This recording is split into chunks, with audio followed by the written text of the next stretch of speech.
Big show today. It's Friday in AJ's world. FT Live, Thursday. Yeah. Friday for you. I don't get my own nickname. You have Fraser Friday. First of all, subscribe on YouTube and all the podcasts. Thank you. I don't know, Scott. One day you're going to come on the air and say, because if you listen to podcasts, most of the time, the first thing they say is, if you like the content here, please subscribe. Yeah, which I feel like sometimes is the shameless promotion. Which is the point of this, though. Yeah. Of the show, or of you saying it? It's better you than me. As you as the host saying it, right? Yeah, but I don't like to say it. I feel like but it resonates when it comes from AJ, doesn't it, Kratzy? It does resonate, and I like the condescending way that he tells you to do it, kind of. I'm not condescending. I'm just I tell him every day, and he never says it, so it always ends up being me. But it feels the opening feels genuine from Scott, and then AJ's like, "Hey guys, subscribe, click the button, don't forget." Well, just think about how far AJ has come in 1 month's time or less. I mean, he's all over Twitter. He's on Instagram. He's telling people to subscribe. This is the 2023 version of AJ Pierzynski that the world needs. It's a shameful life that I lead now. It's a shameless. It's a shameful, self-promoting life that I lead now. I mean, I feel like although Twitter is kind of fun now. You love Twitter. Twitter's built for Pierzynski, is it not? It's actually kind of fun, because now, what's weird is now, because I've started tweeting and I'll send out stuff. People that I played with against, in minor leagues and they'll tweet at me now. So now I'm I'm reconnecting with people that I haven't talked to in 25 years. AJ Pierzynski putting the social in social media.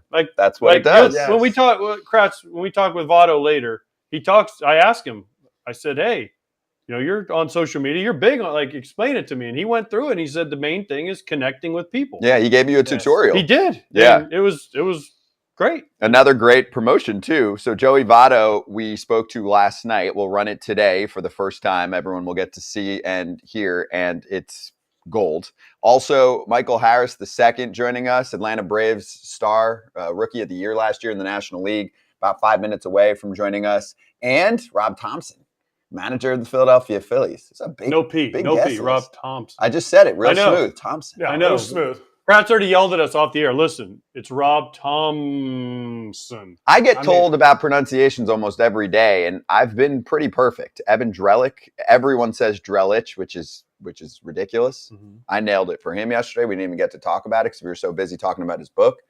Everybody's going to say Griffle, though. Griffle. Griffle's the new thing. Sounds like a character from Harry Potter. It does. You got to explain, Kratz, how that happened, because that was great yesterday. How Todd was reading it and said, "Who's Griffle?" Yeah, who's this Griffle guy for the White Sox? Griffle? Pedro Griffal. Yeah. Well, he's got to make a name for himself. Pedro hasn't won a game yet. He hasn't. So in Todd's world, he hasn't. He's got to earn his full enunciation of his name. But I think the reason AJ really likes Twitter is because AJ and Votto, they're high-level trolls. And just wait. Just wait till you hear the interview. I'm excited. I missed it. But no, all in a fun way. No, all in fun. And after the interview, after you listen, Kratzy, and we just get to discuss it after the interview, I'm going to tell you what happened before we did the interview, and you're going to be like, you're such an idiot. I love it. Scott was there for it, and Joey was there for it, and Todd, obviously, who's not here today, but was here for the interview yesterday. Yes. When you hear this story, you're going to be like, that is so you and so perfect. It's just a shame. We'll get to it after the interview. Yes. But it's an amazing interview by Joey Votto, and the stuff he says is just, it makes you stop and think, and you're like, wait, I have to reprocess that.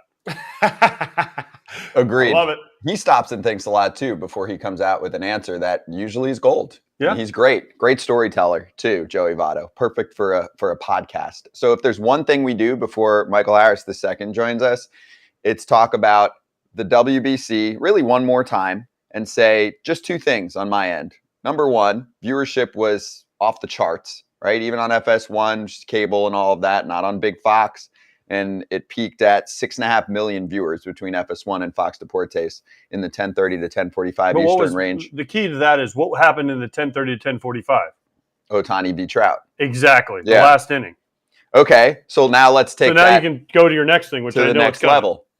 My former colleague, friend of mine, Chris Russo, thinks that Trout Ohtani sucks. Boring. I don't want it. No thanks. If it's on, I'm turning it off. I just host a show on MLB every day. I'm not even. If that's not what you want, if you're not entertained, what does entertain you about baseball? Because let's say basketball, for example, right? Let's say LeBron and MJ matched up, and MJ ended up playing great defense, and LeBron missed a shot. Would we be like, oh, that sucks because it wasn't a home run? Fuck that, I'm bored. No, because it was awesome. And first, well, I mean, Kratz, we're similar ages. So, like, when I was growing up, there was like one NBA game on a week, right? And if MJ was playing Bird or Magic or Dominique Wilkins, it was like, I have got to turn this on and watch. NBA on NBC. Yeah. Like, I have to turn this on and watch it, right? But this at bat was basically, I don't want to say once in a lifetime, but in that moment, in that situation, everything going on, there was no better matchup. And if you work, the thing is, you work on MLB Network. You host a daily show on MLB Network. And now, again, since I'm on Twitter, I get to see all the people's reactions. And they are absolutely blowing this guy up. And he deserves it. You're on MLB Network. Your job is to help the sport, make the sport more popular. And instead, you're saying this was boring. And you're talking about Kirk Gibson versus Dennis Eckersley in 1988, which is great, was an incredible at-bat, but let's be serious. This is what people were talking about all over everything. Connor McDavid, who is the biggest star in hockey right now, he was talking about the WBC. Why? Because he was into it. People were into this. So have a feel, Russo. Just have a feel and know who pays your checks every 2 weeks, because it's MLB, Major League Baseball Network, and those guys play for Major League Baseball. So it was an epic at bat because of everything involved. The two countries, the finals, teammates, never faced each other, one-run game. I mean, that was one of the best. I mean, I stopped. I mean, I was watching the game, but my whole family was like, I got to see this. I know what he's going to say. AJ, I say what I want. That's what they let me say what I want, and I didn't like it. It wasn't for me. You know why he says that? Why? Because he wants everyone to talk about him. Yes. That's it. Yes. But here's my thing. I'm putting that aside. Cool. Like, Mad Dog, say what you want. That's always been part of his career. Does he watch baseball? Debatable. He didn't watch that. He wasn't interested in it. So he does not watch nearly as much baseball as we do. Not even close. Okay, so you're doing a show. If I'm doing a show on baseball, yeah. I'm doing a show on bowling, I'm doing a show on, I don't know, bocce ball. And there comes a moment in time where the two greatest bowlers, I don't even know, Pete Weber, the guy would yell, and let's say Mookie Betts are playing, right? Yep. And Mookie Betts is a great bowler. They come down to it, and it's in the finals of some tournament, and I'm into bowling, and I'm doing a bowling show. I am watching that. Not only because I'm doing the show and it's my job, but also because assuming I like bowling, if I'm doing a daily show on bowling. So if you're on MLB Network, you should, one, like baseball, and two, it should almost be a prerequisite to have to watch. Even if you don't, and then to come out and say he watched, he said he didn't like it. He wasn't into the Ohtani Trout matchup. Like, here's me, Kratz. So when I'm watching that game, we're trying to get follows. We complained about it a little bit. I said, hey, Japan's pitchers were freezing out the hitters sometimes, taking like 40 seconds. For me, that part, of course, I'm watching the game. I'm into the game and the drama, but I'm like, hurry the fuck up. You know, it's taking too long, and now I'm already used to the pitch clock. Different take from the most epic matchup between the two top players of the past decade, and it ends in a strikeout, and saying that's not for you. To me, that tiptoes the line of, I just don't like watching the sport at all. I don't think it even tiptoes the line. Either he doesn't like watching the sport, or, like, even worse, like, he was off camera before it started and was like, like the Grinch, like, I got a great take that's going to get everybody. Like, save that. Like, if that's what you're about, that's why I think, personally, I think the game gets tamped down too much. Like, celebrate something that may never happen again in that exact situation. AJ hit it so much. Boom. Like, that was a matchup for the ages. 1 run, 3-2 count. Like, couldn't have scripted any better. Mm-hmm. I'm with you. Hey, let's bring on our first guest of the day already. Michael Harris, the second from the Atlanta Braves, going to join us throughout the season. Super excited to have him with us. on FT Live. Money Mike, how you doing? Where are you, by the way? You in the clubhouse? Looked good back there. Yeah, I'm in the clubhouse. I just finished BP. I'm doing good. How about yourself? Really good. Dang, man, that clubhouse has changed since I played for the Braves and Disney, and we didn't even have places to sit. So you tell all those clubhouse guys they got it made, you know? Yeah. Man, we didn't even have chairs. We didn't have a stool to sit on at Disney. Yeah, this is the new spot, so they upgraded a lot. Yeah, it's pretty cozy in here. What's the best part of the new spot? Like, what's the thing that all the guys are saying, oh, now we have, like, the world's biggest sauna or, like, the coolest cafeteria? Is there anything, like, they did really cool out there? I mean, I can't speak for them, but they probably just appreciate having our own facility and don't have to go through a lot of people and a lot of traffic to get here. So it's like just having the facility for ourselves to use every day and, just kind of being in our own spot. Michael, you grew up in Georgia, right? You're from Georgia. You grew up in Georgia. Yes. Now you get to play for the Braves. This has got to be the ultimate dream, right? I mean, you even wore – I got to hear because I think it's on your Instagram, you're graduating from high school and you have a Braves jersey under your graduation robe. Like, did you know the Braves were drafting you, or was that just like a Hail Mary, like, please draft me? Yeah, the crazy thing was the Braves were like one of the teams that didn't talk to me the most. Like, I at least expected it until I guess a week before the draft. They kind of started talking to me heavy, but I couldn't ask for a better situation to be in. Being a Braves fan my whole life, and then being able to put this jersey on and running around Truist every night. Well, I'm gonna stick with high school too. Stockbridge High School. I said that right? Stockbridge. Yes. Are you now officially the best player to ever come through Stockbridge? Because I mean, you tell me. I'm not going to answer that, but come on. We also had Kyle Davies there, so me and him are the two guys that got drafted from there. I can't answer the question, but that's what I can give you. But let's put it this way. Kyle Davies had an 8-year career. You have already surpassed him in value of a player. So I'll answer it for you. You have outlasted Kyle Davies, but he also had a successful career too. So I see what you did there, but look, like your number's got to be a little bit larger on the scoreboard when they retire your jersey there. No, it's the same size. Same size? Yeah. Okay. I'll take that. Michael, go ahead, Kratzy. Oh, no. I was just going to ask about one more thing, like who's the winner and who's the loser. Tell me about the golf outing, the team golf outing, so everybody knows. Yeah, I mean, obviously my team won that.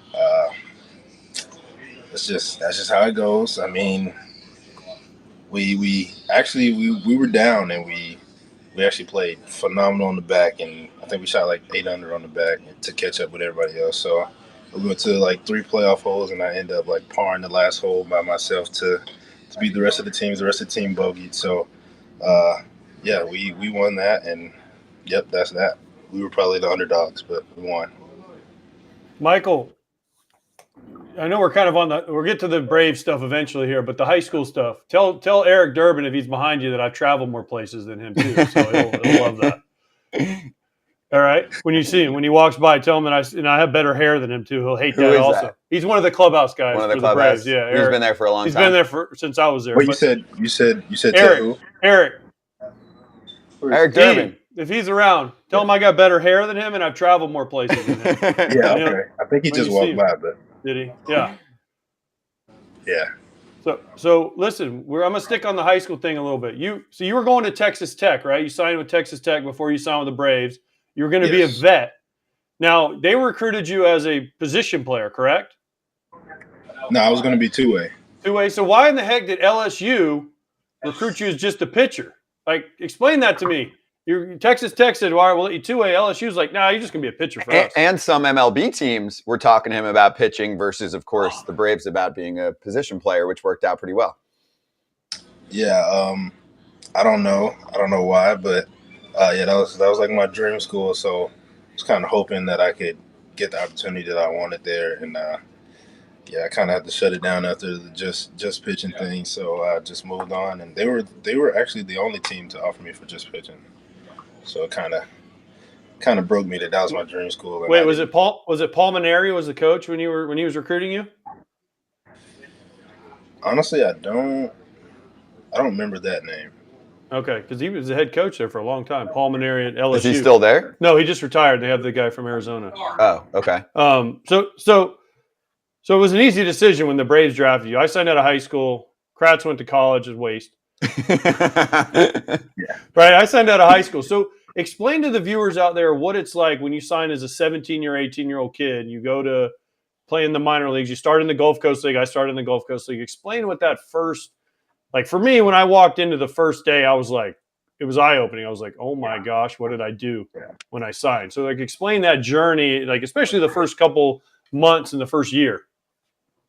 For me, I think the first year was pretty smooth. I guess once you sign, you sign your way over to them, and now it's just a grind, and you're just trying to get to your ultimate goal at that point. So you can't let anyone get in the way of that. You just gotta be a sponge to whatever you need to improve your game every day. And luckily that year I got called up to low A like 3 weeks to the end of the season. So I got a taste of low A before COVID hit, and then after that I got to go to the alternate site. So I guess my first year or first year and a half was kind of different from a lot of people. But yeah, when I signed, I knew I was just going to do anything possible to get to my ultimate goal. And then now I'm here, I guess 3 years later. Yeah, which is crazy. So first off on that, I wanted to ask you about Dana Brown and his impact, because he's the one who scouted you. He's the one who goes to the Braves and says, this guy should be high up on our board. He's done an amazing job for years. He's now the GM of the Houston Astros. So for players to understand how a recruiting process and how a conversation with a scout goes, and someone at a high level, of course, like Dana, what did you guys talk about? Like, do you go to dinner? Is it just a conversation, say, after a ball game? Are they talking to you just about the game, about life?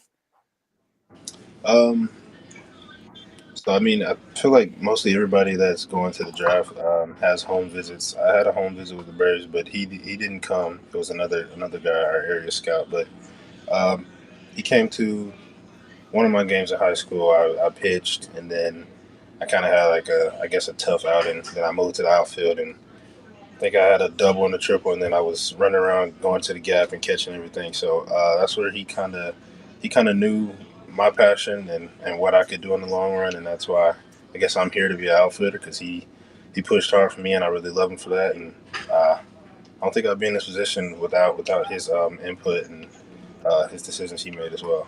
So what's the relationship like now? I mean, I know he's a guy that likes to keep tight with his players, especially the ones that make it to this level, and he makes an impact.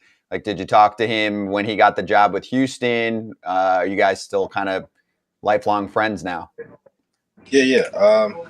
So I think it was right when a week when he got his new job with Houston.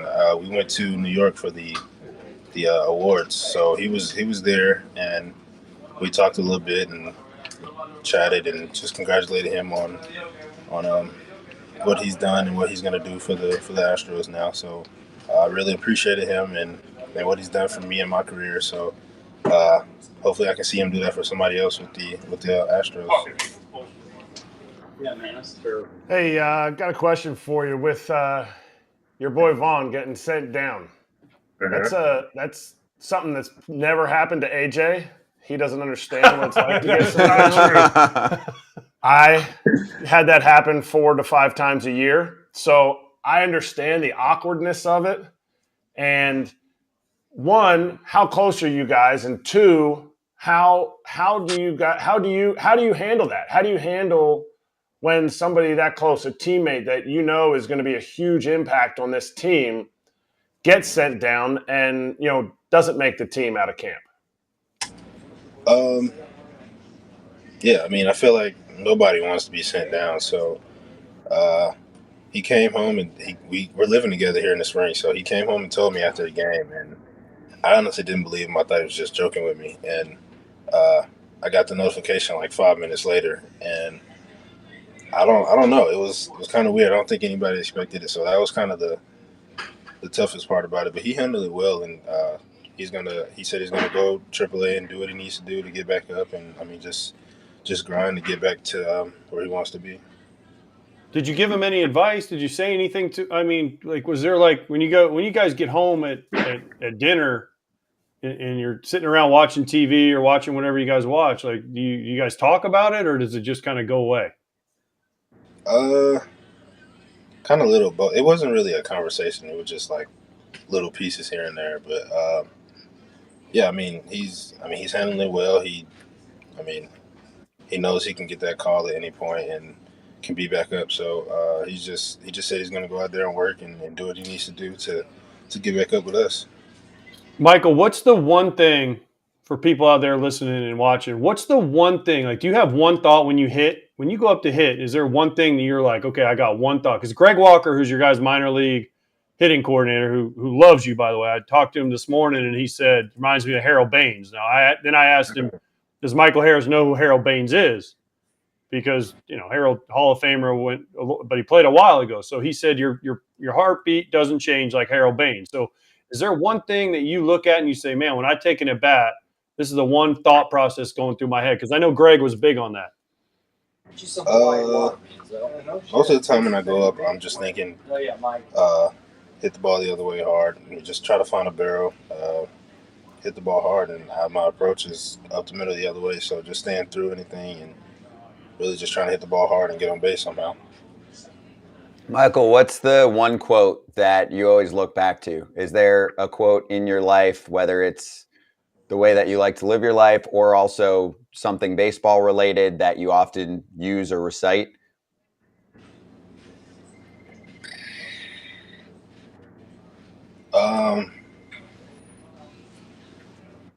I think I got my new favorite one this offseason from Luke Collier. We were hitting in the cage in the offseason, and some people were having a tough day against the machine. So I think he just said out of nowhere, he was like, don't let what you feel mess up what you know.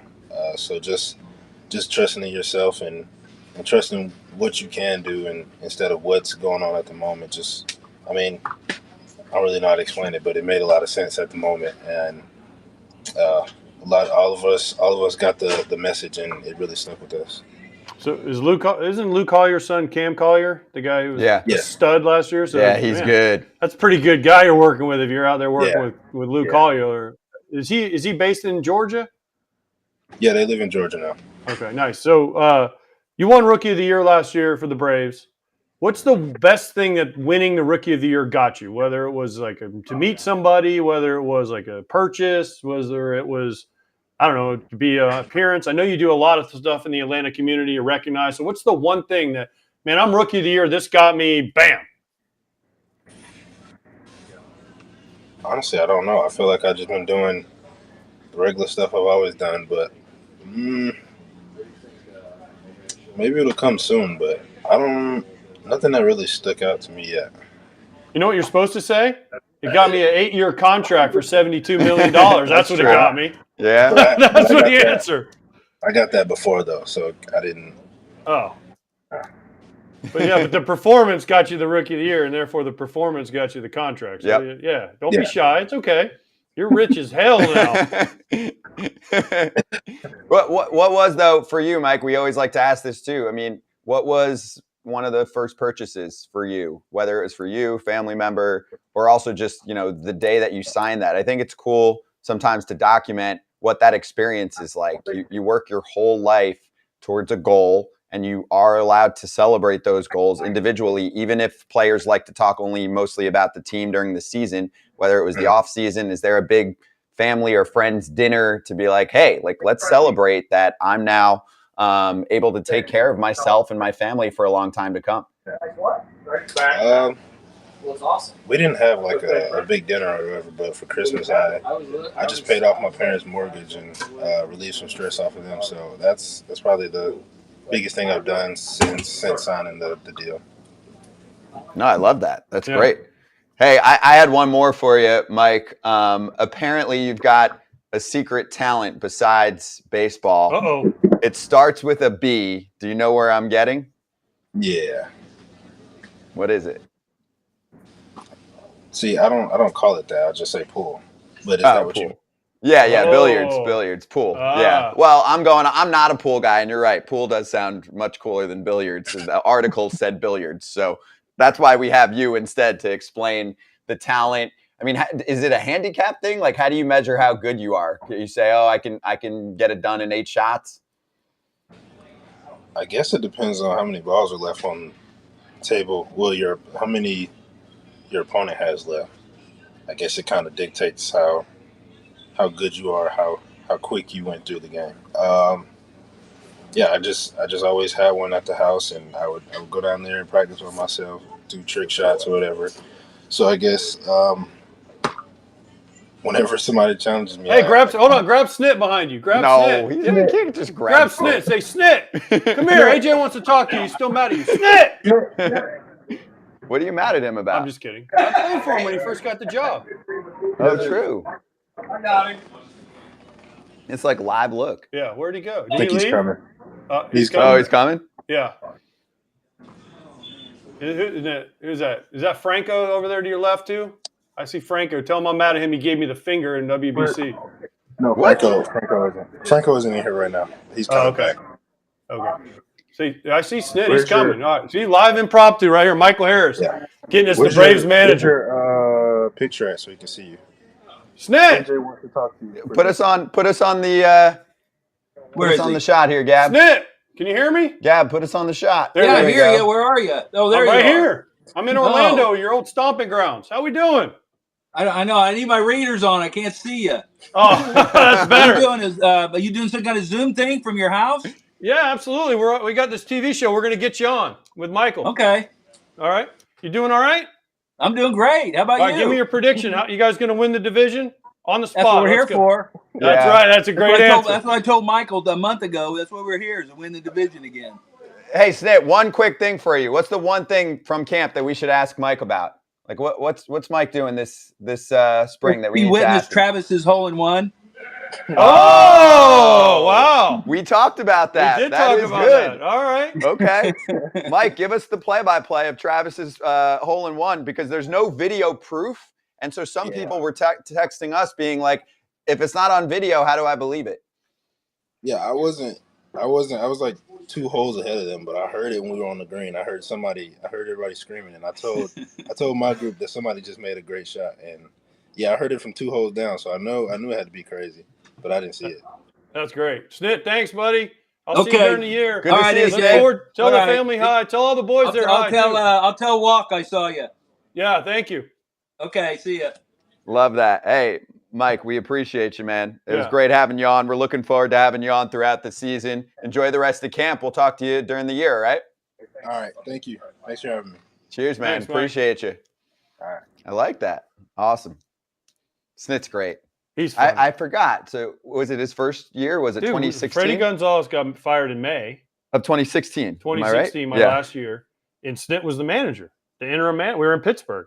And I get a phone call in the morning. I'm sleeping, like 9 o'clock. Phone rings. It's Freddie. And I'm like, it's weird. And I kind of didn't answer. And then about 2 minutes later, I'm like, oh, he left a message. It's kind of, did I like get released or traded or something? And he said, hey, I got fired. Like, I'm being let go. I'm flying home. And I'm like, called him back. I'm like, what do you say? I'm sorry, man. Like, I love playing for you. Yeah. And then I was like, well, dang, I wonder who the manager was. Because there was rumors it was going to be Terry Pendleton if something happened to Freddie. What was his job on the team? He was third base? No, he was first base coach. First base? First base coach. Okay. And then it ended up being Snit. And then TP took over as bench coach. Eddie Perez moved from bullpen to first base. And, finished out the year with Snit. Snit's great. He was. I'll say this: when he took over for the Braves, it was my last year. It was his first year. He got thrown into the fire. We sucked, right? He got thrown into the fire. So he wasn't what I've seen now. What I've heard about him wasn't what he was that year, because we started 0-9 that year. We were terrible. We had no players. Your team wasn't good. That's what I'm saying. We were terrible. You could be the best manager on the planet if your team sucks. But I'll say this: he handled it like a champion, and I played for him. And every time I see him, he's a great guy, a great human being, and he'll talk to you. And just one of the good guys in baseball. Heck, he's done it for 40 plus years in the Braves organization. So he got an opportunity, and and he comes on camera like, great. Yeah, very easygoing, laid back. I love his answer. Are you guys going to win the division? Well, that's what we're here for. Yeah. Hey, Snit, no shit. Well, he's media trained at this point. Exactly. He's been doing it You for a know while. how managers are these days. I mean, they do 3-4 interviews a day. I mean, you're doing at least 2 just with the writing press alone before and after the game. And then usually he'll do at least something with the TV and the radio crew. So then has to deal with us sometimes. It's a lot. I mean, randomly when he's walking through the locker room and we tell Michael Harris to grab him. That's the first time we had a player on in the clubhouse there. Yeah. I like that. And Eric, the guy, I was texting Eric Durbin, the clubhouse guy, and he's like, I'm scared to come on TV. And he's like, I go to Michael Harris's locker.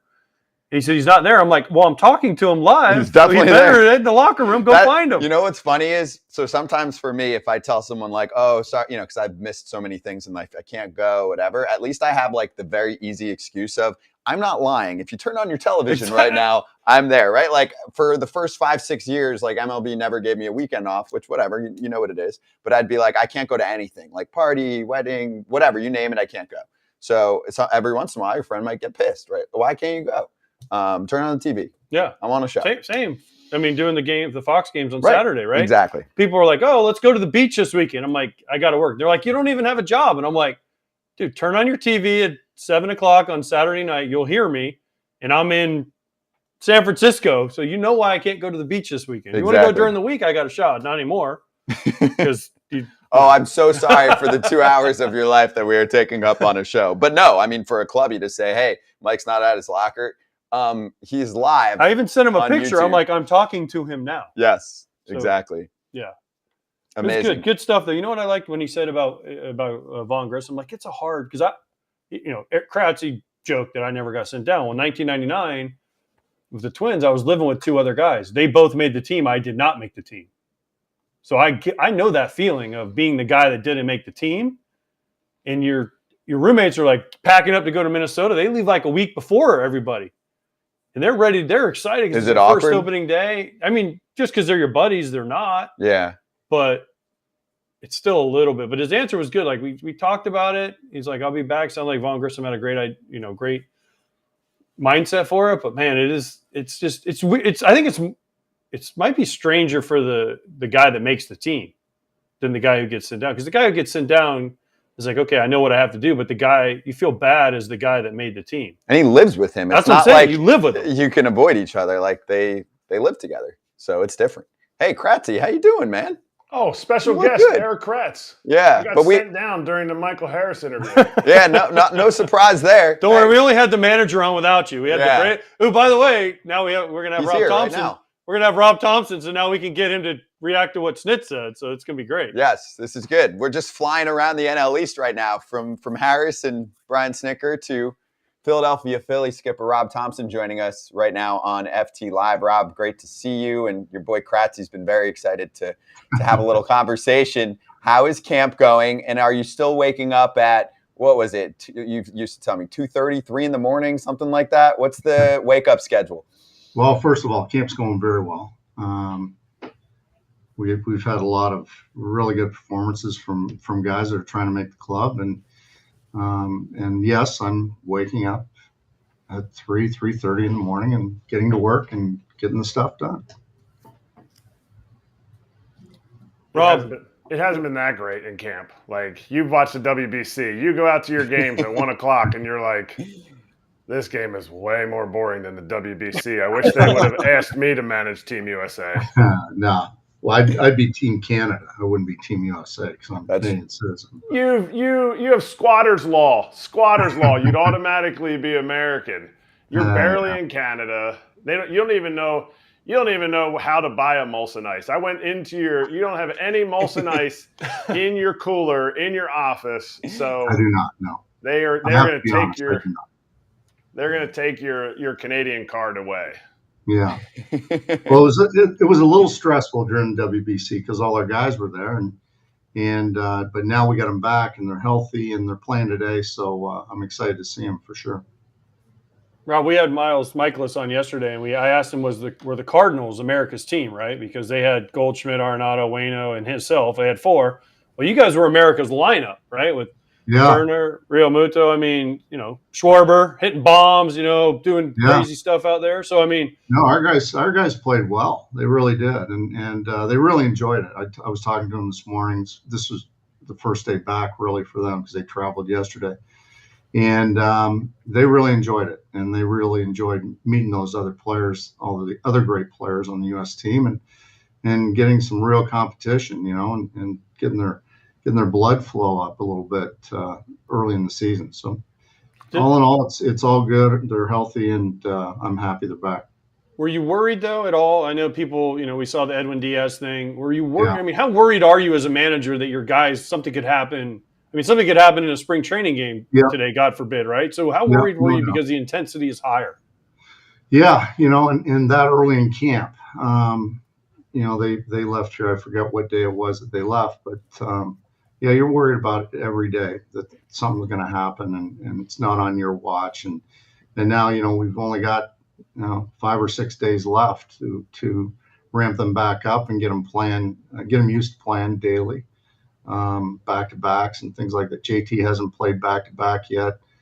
Turner has, but Schwarber hasn't. So we got to get them kind of ramped up in a way that's not going to put them in harm's way. Your mind is always churning about baseball, and the next thing, as a bench coach, you were always ahead of the game. Now, as a manager, when you watch the WBC, have you had any thoughts of changing where Trey Turner's going to hit in your lineup based on the way he was banging the ball? He's not going to hit ninth. He asked me that this morning. He said, "Are you hitting me ninth now?" Or I said, "No, I think we'll put you in the leadoff spot. Let you get on base for those other big thump guys coming up behind you." Well, he was the best 9-hole hitter in the world. So, I mean, you might I don't know. That might be something to think about. Yeah, he is. I'm not sure if our owner would appreciate a $300 million player hitting ninth. Ask him.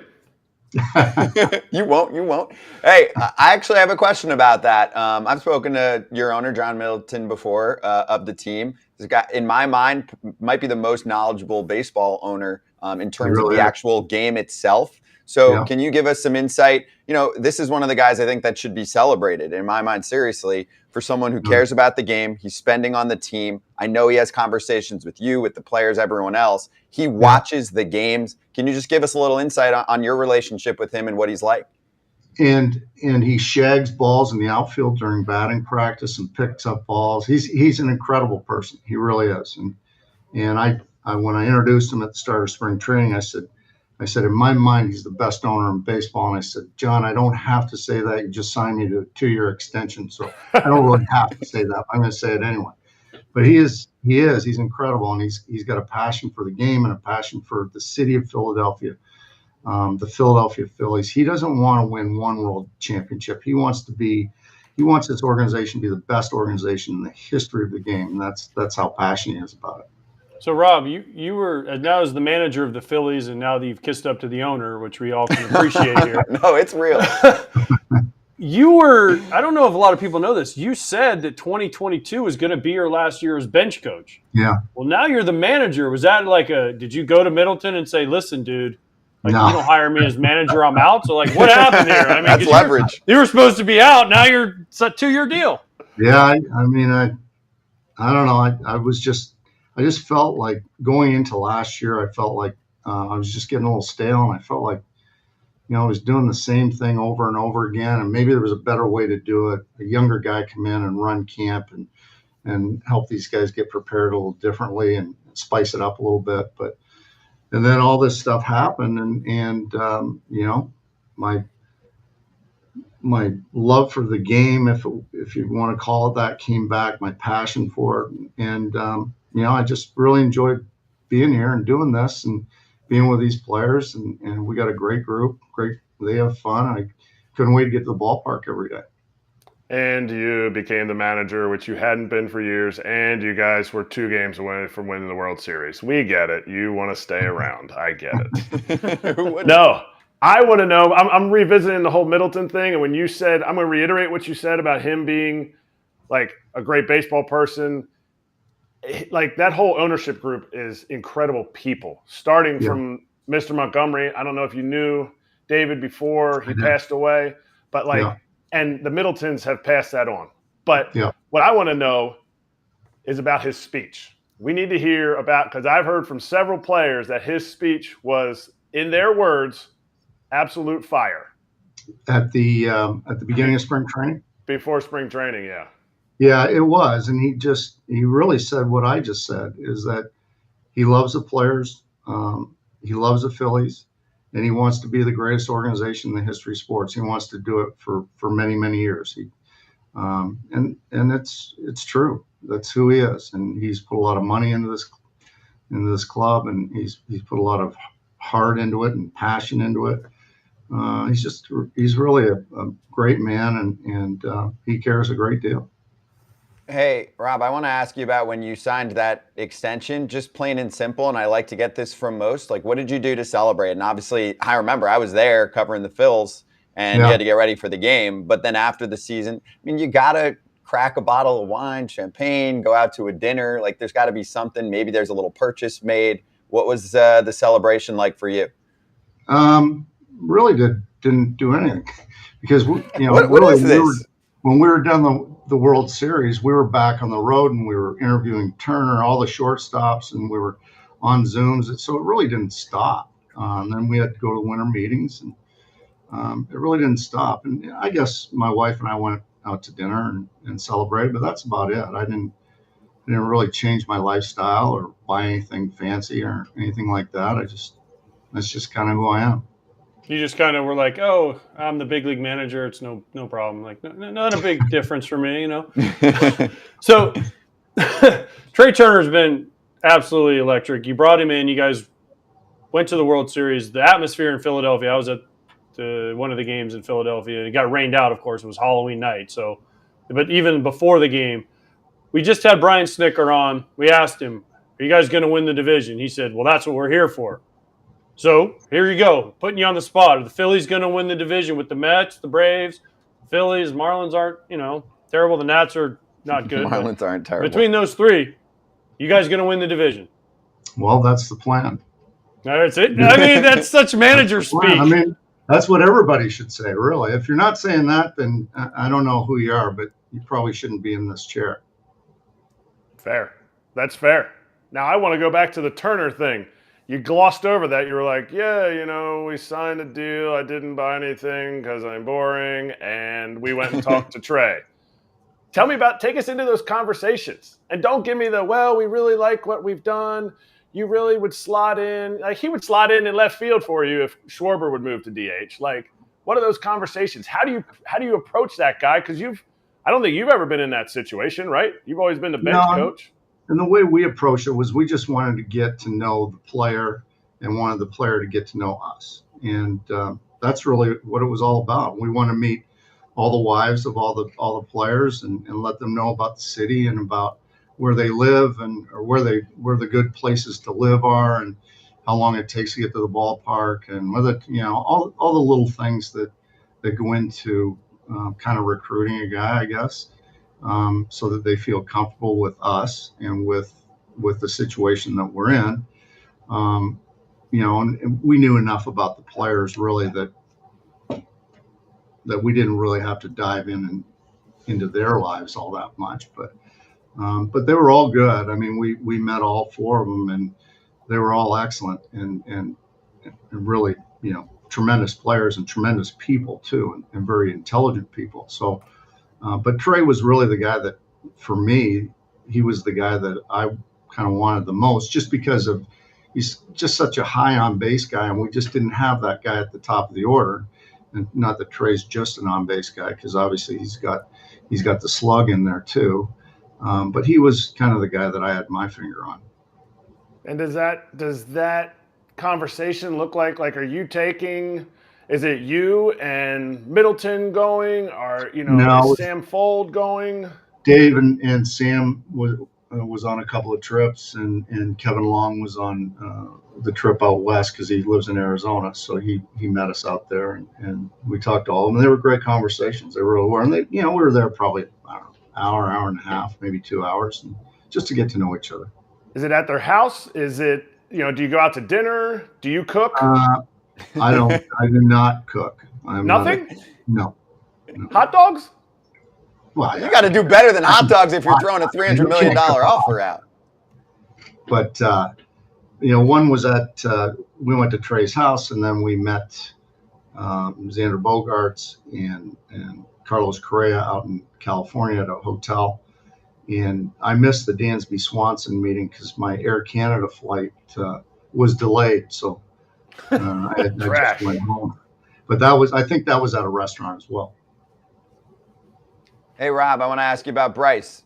How's he doing? And is he one of those guys that's going to go up to you and to the front office every few weeks and be like, you know what? Let's push the timetable up by a month or so. What do you think?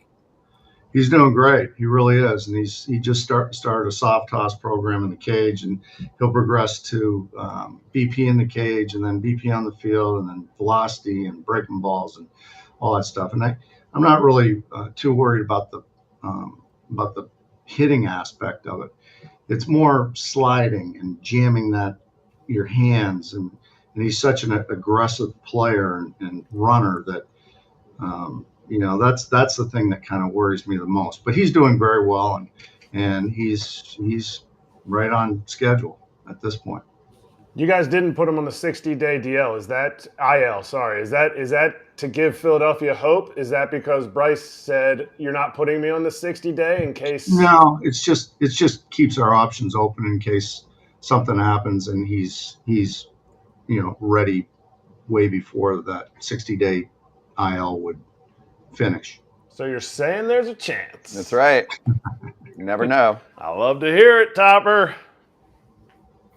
Hey, Rob, so last one on my end is give me one prediction. Obviously, we got the team stuff aside, player-wise. Like, this guy's going to break out, or this guy might steal 30, 40, 50 bags, or Trey might hit 40 home runs this year, whatever. Just give me one prediction in your mind that you could see giving us a guide of how Phil's camp is going, or just a feel for a guy that you think is going to do something special this year. I think you'll see Nick Castellanos come back and have a big year and be the Nick Castellanos of old. He's really had good at bats.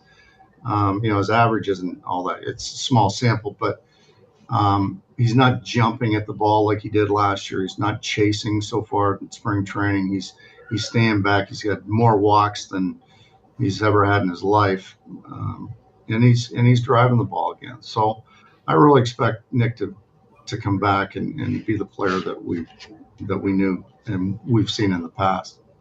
Rob, last thing for me, the first game I ever did on Fox was a Yankees at Tampa Bay, and I got to talk to you for a long time, and you told me that Aaron Judge is the closest thing you'd ever seen to Derek Jeter makeup wise, right? Which I tell people that all the time, and they're amazed because of Judge. But is there a guy on the Phillies that you look at and you say, man, he has the makeup of one of those two guys? I think probably the closest guy would be Schwarber. I really do. He's such a team guy, and he's so professional, and he brings young kids in and gets them to mesh with everybody else and makes them feel comfortable. And he's very accountable to himself, and he holds other people accountable in a very good way.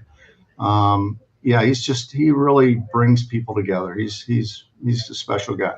Yeah, and you hear that answer pretty frequently about Schwarbs. Hey, Rob, this was great. Enjoy the rest of spring training, and good luck on opening day. And then we look forward to talking to you again soon. Thanks, guys. See you Rob, soon. I'll see you in Dallas, buddy, on April 1st. So right away. There you go. Have your answers ready for me. I will. All right? I will. Appreciate it. Thanks, see you soon, guys. Rob. See you. Nice. First off, for me, we are an open book on this show. So called out Mad Dog at the top. We'll do whatever we want throughout the day. Some owners say ridiculous shit. I did want to point out, John Middleton's a star owner. He doesn't always want the attention like that, although, but he'll go up and have a good conversation with you. So it's worth pointing out there are stars. Not everyone that owns a team is just thinking about dollar signs all the time. I even had, I was in an Uber during the World Series at one point, And the Uber driver told me he worked for John at one of his companies years back and could not stop talking about how amazing he was, did some stuff to take care of his family, like person-to-person care. In my mind, this is one of the things that I've gone off of. Like I asked Michael Harris a quote for him. What do you go off of that you really kind of stick by? For me, it's not hard to be nice. It's not hard to be nice. And I think someone like Middleton's the perfect example. You hear it time after time. And he stands out too. Him and some others make other people, other colleagues of his, and by that I mean owners, he makes them look bad because he's just a good dude. He knows the game. He's around the team. Of course, someone like Steve Cohen's like that too, right? Player goes on the IL. Some owners are like, not doing anything, and it's almost like he's dead to me. But he and spends. Steve's got, physical therapy and he spends. And a chef and a right? nutritionist. Because he cares. He genuinely he wants you to can do both, though. Right. He wants to win, obviously. Yeah. He's a good guy from everything that we've heard. Yep. He cares for his players, right? But what's the number one thing that players want? They want you to spend money, and they want you to try to win, and he does it both. He went out and got Bryce Harper, right? They didn't get who they wanted, so who'd they go? They went out and got Schwarber. They went out and got Castellanos. Who was the big splash this year? Trey Turner, right? They locked up, they got some pitchers coming up. Taijuan Walker, nice signing. Yeah, Taijuan Walker, but they've got, Nola and these other guys coming up. He's going to have to make some decisions. They locked up Real Muto. Yep. So he does it right. In Citizens Bank Park is awesome. I mean, they'll sell it out every night. There'll be fans throwing cheesesteaks on you and, visiting teams and all that, but it's an awesome atmosphere. But that's because he spends. Same with the Mets, right? He spends. On the team and on the team. Do you know what I'm saying? Yes, that's what I'm saying. On the roster and making sure that the facility doesn't have bullshit. I mean, he did hire Eric Kratz as a radio guy, so there is one questionable right. He made kind of thing. one mistake. It's fair. He's fair. That's why I got fired, though. I got more of a face for TV, so it's one of those things. True. I mean, but there's so many things that are outside of Rob Thomson that I would love to, just dive into. But, Topper's so amazing himself. But with the Middletons and with the Phillies in general, it goes back to what comes first, the chicken or the egg. Like, do you spend to have a good team, or do you treat people well and spend to have a good team? To me, everybody's going to lose. Everybody's going to make errors. Everybody's going to strike out. Every pitcher, is going to have a bad game. How do you treat those guys in those moments? And the Middletons, not just, he's the face of the ownership. There's so many more faces of that ownership. Mr. Montgomery, the Bucks, ownership people that have come through there that have treated the Phillies and their families so good. The story, I have so many stories of Mr. Montgomery, but they're a group making decisions. They built the new stadium, and it's funny that Topper, said about, how far is the drive for the wives and all that stuff, recruiting those players, because they built Citizens Bank Park, I think, in 2004. I'm not 100% sure on that. And the player parking lot is it's over on the third base side. And you drive into player parking. There's a below level deck, and then there's an above level deck. The wives and the players park on below level, and there's a separate entrance that goes up a ramp, or it goes down a ramp, and you walk to the clubhouse. Kind of the same ramp, AJ, if you ever played there, that you walk, to the visiting one, you go by the home clubhouse. You go down that ramp, and you go right into the home clubhouse. If you turn right and you go up the ramp, the very first thing you run into is the childcare, the family lounge. And they build it just for that. And to me, that sends so many positive messages to the people that are coming there that, look, we want you because you're a really good player. But we also want you to be comfortable and be here for a long time. So we're going to take care of everything that you need to, certain extents, but we want to take care of you because this is the kind of environment that we want to treat people really, really well at. So they don't pay for their Wi-Fi is what you're telling me. Maybe. Even like the spring training wives dinners and wives brunches, and like there's a spring training golf outing that the ownership group throws every year. They didn't through COVID, but after that, and when I played there, every year, completely paid for, meal, drinks, prizes, like real prizes too, not like, oh, the winning team gets a box of Pro V1s. The losing team gets a box of Pro V1s. That's how good whoever gets the last place gets a box of Pro V1s. That's how good the prizes are. Like, it's legit stuff.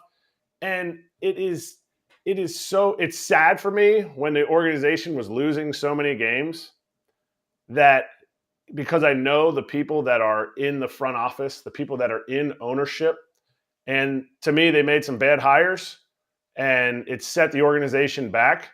But through all that, Middleton being an incredible person, it's so ironic that we're talking about it today after we talked about the Astros and the shambles they were in, and how they treat people. It's kind of real disjointed. It's not like that. And I think the Middletons are able to, funnel that back into success. And I would have a tough time betting against them, being successful in the next 10 years. Yeah, you're trying to build a powerhouse. That's how you do it. That's what matters to players too. Yeah. Like, it matters. Like, family rooms, planes, Wi-Fi's, where you park. That stuff does matter to people, and people will make decisions on that kind of stuff because not every team is equal in that. And if you have a team that flies first class seats for everybody and has better childcare and puts you in better spots and does better things, it actually does affect you to what you think about signing there, because there are differences. And trust me, if your wife ain't happy and your kids ain't happy, you ain't happy. That's right. Preach it. All right, a few fan bases are not happy today, so let's swing back to the news. We'll start with Adam Wainwright. Derek Gould with this tweet. He's going to open the year on the injured list. It's a groin strain. Ali Marmol, manager, telling everyone this morning in Jupiter at their spring training home. And how did he get it? You read it. Well, first of all, I'm going to say this. Yes, thank you. He did not get hurt pitching in the WBC. So before the trolls out there go, the dumb WBC, got another guy hurt. No, he got hurt working out to get ready for his next start with the Cardinals. It was in Miami, but he was working out. Waino clarified that because he had so much fun in the WBC. I think he didn't want any more negative stuff put on it. But he got hurt working out, which he does. And then he came back and they evaluated him, and he said, well, I'm going to miss a couple weeks, which sucks for him because more than anything, I think they had him lined up to start the Busch Stadium opener in his last year.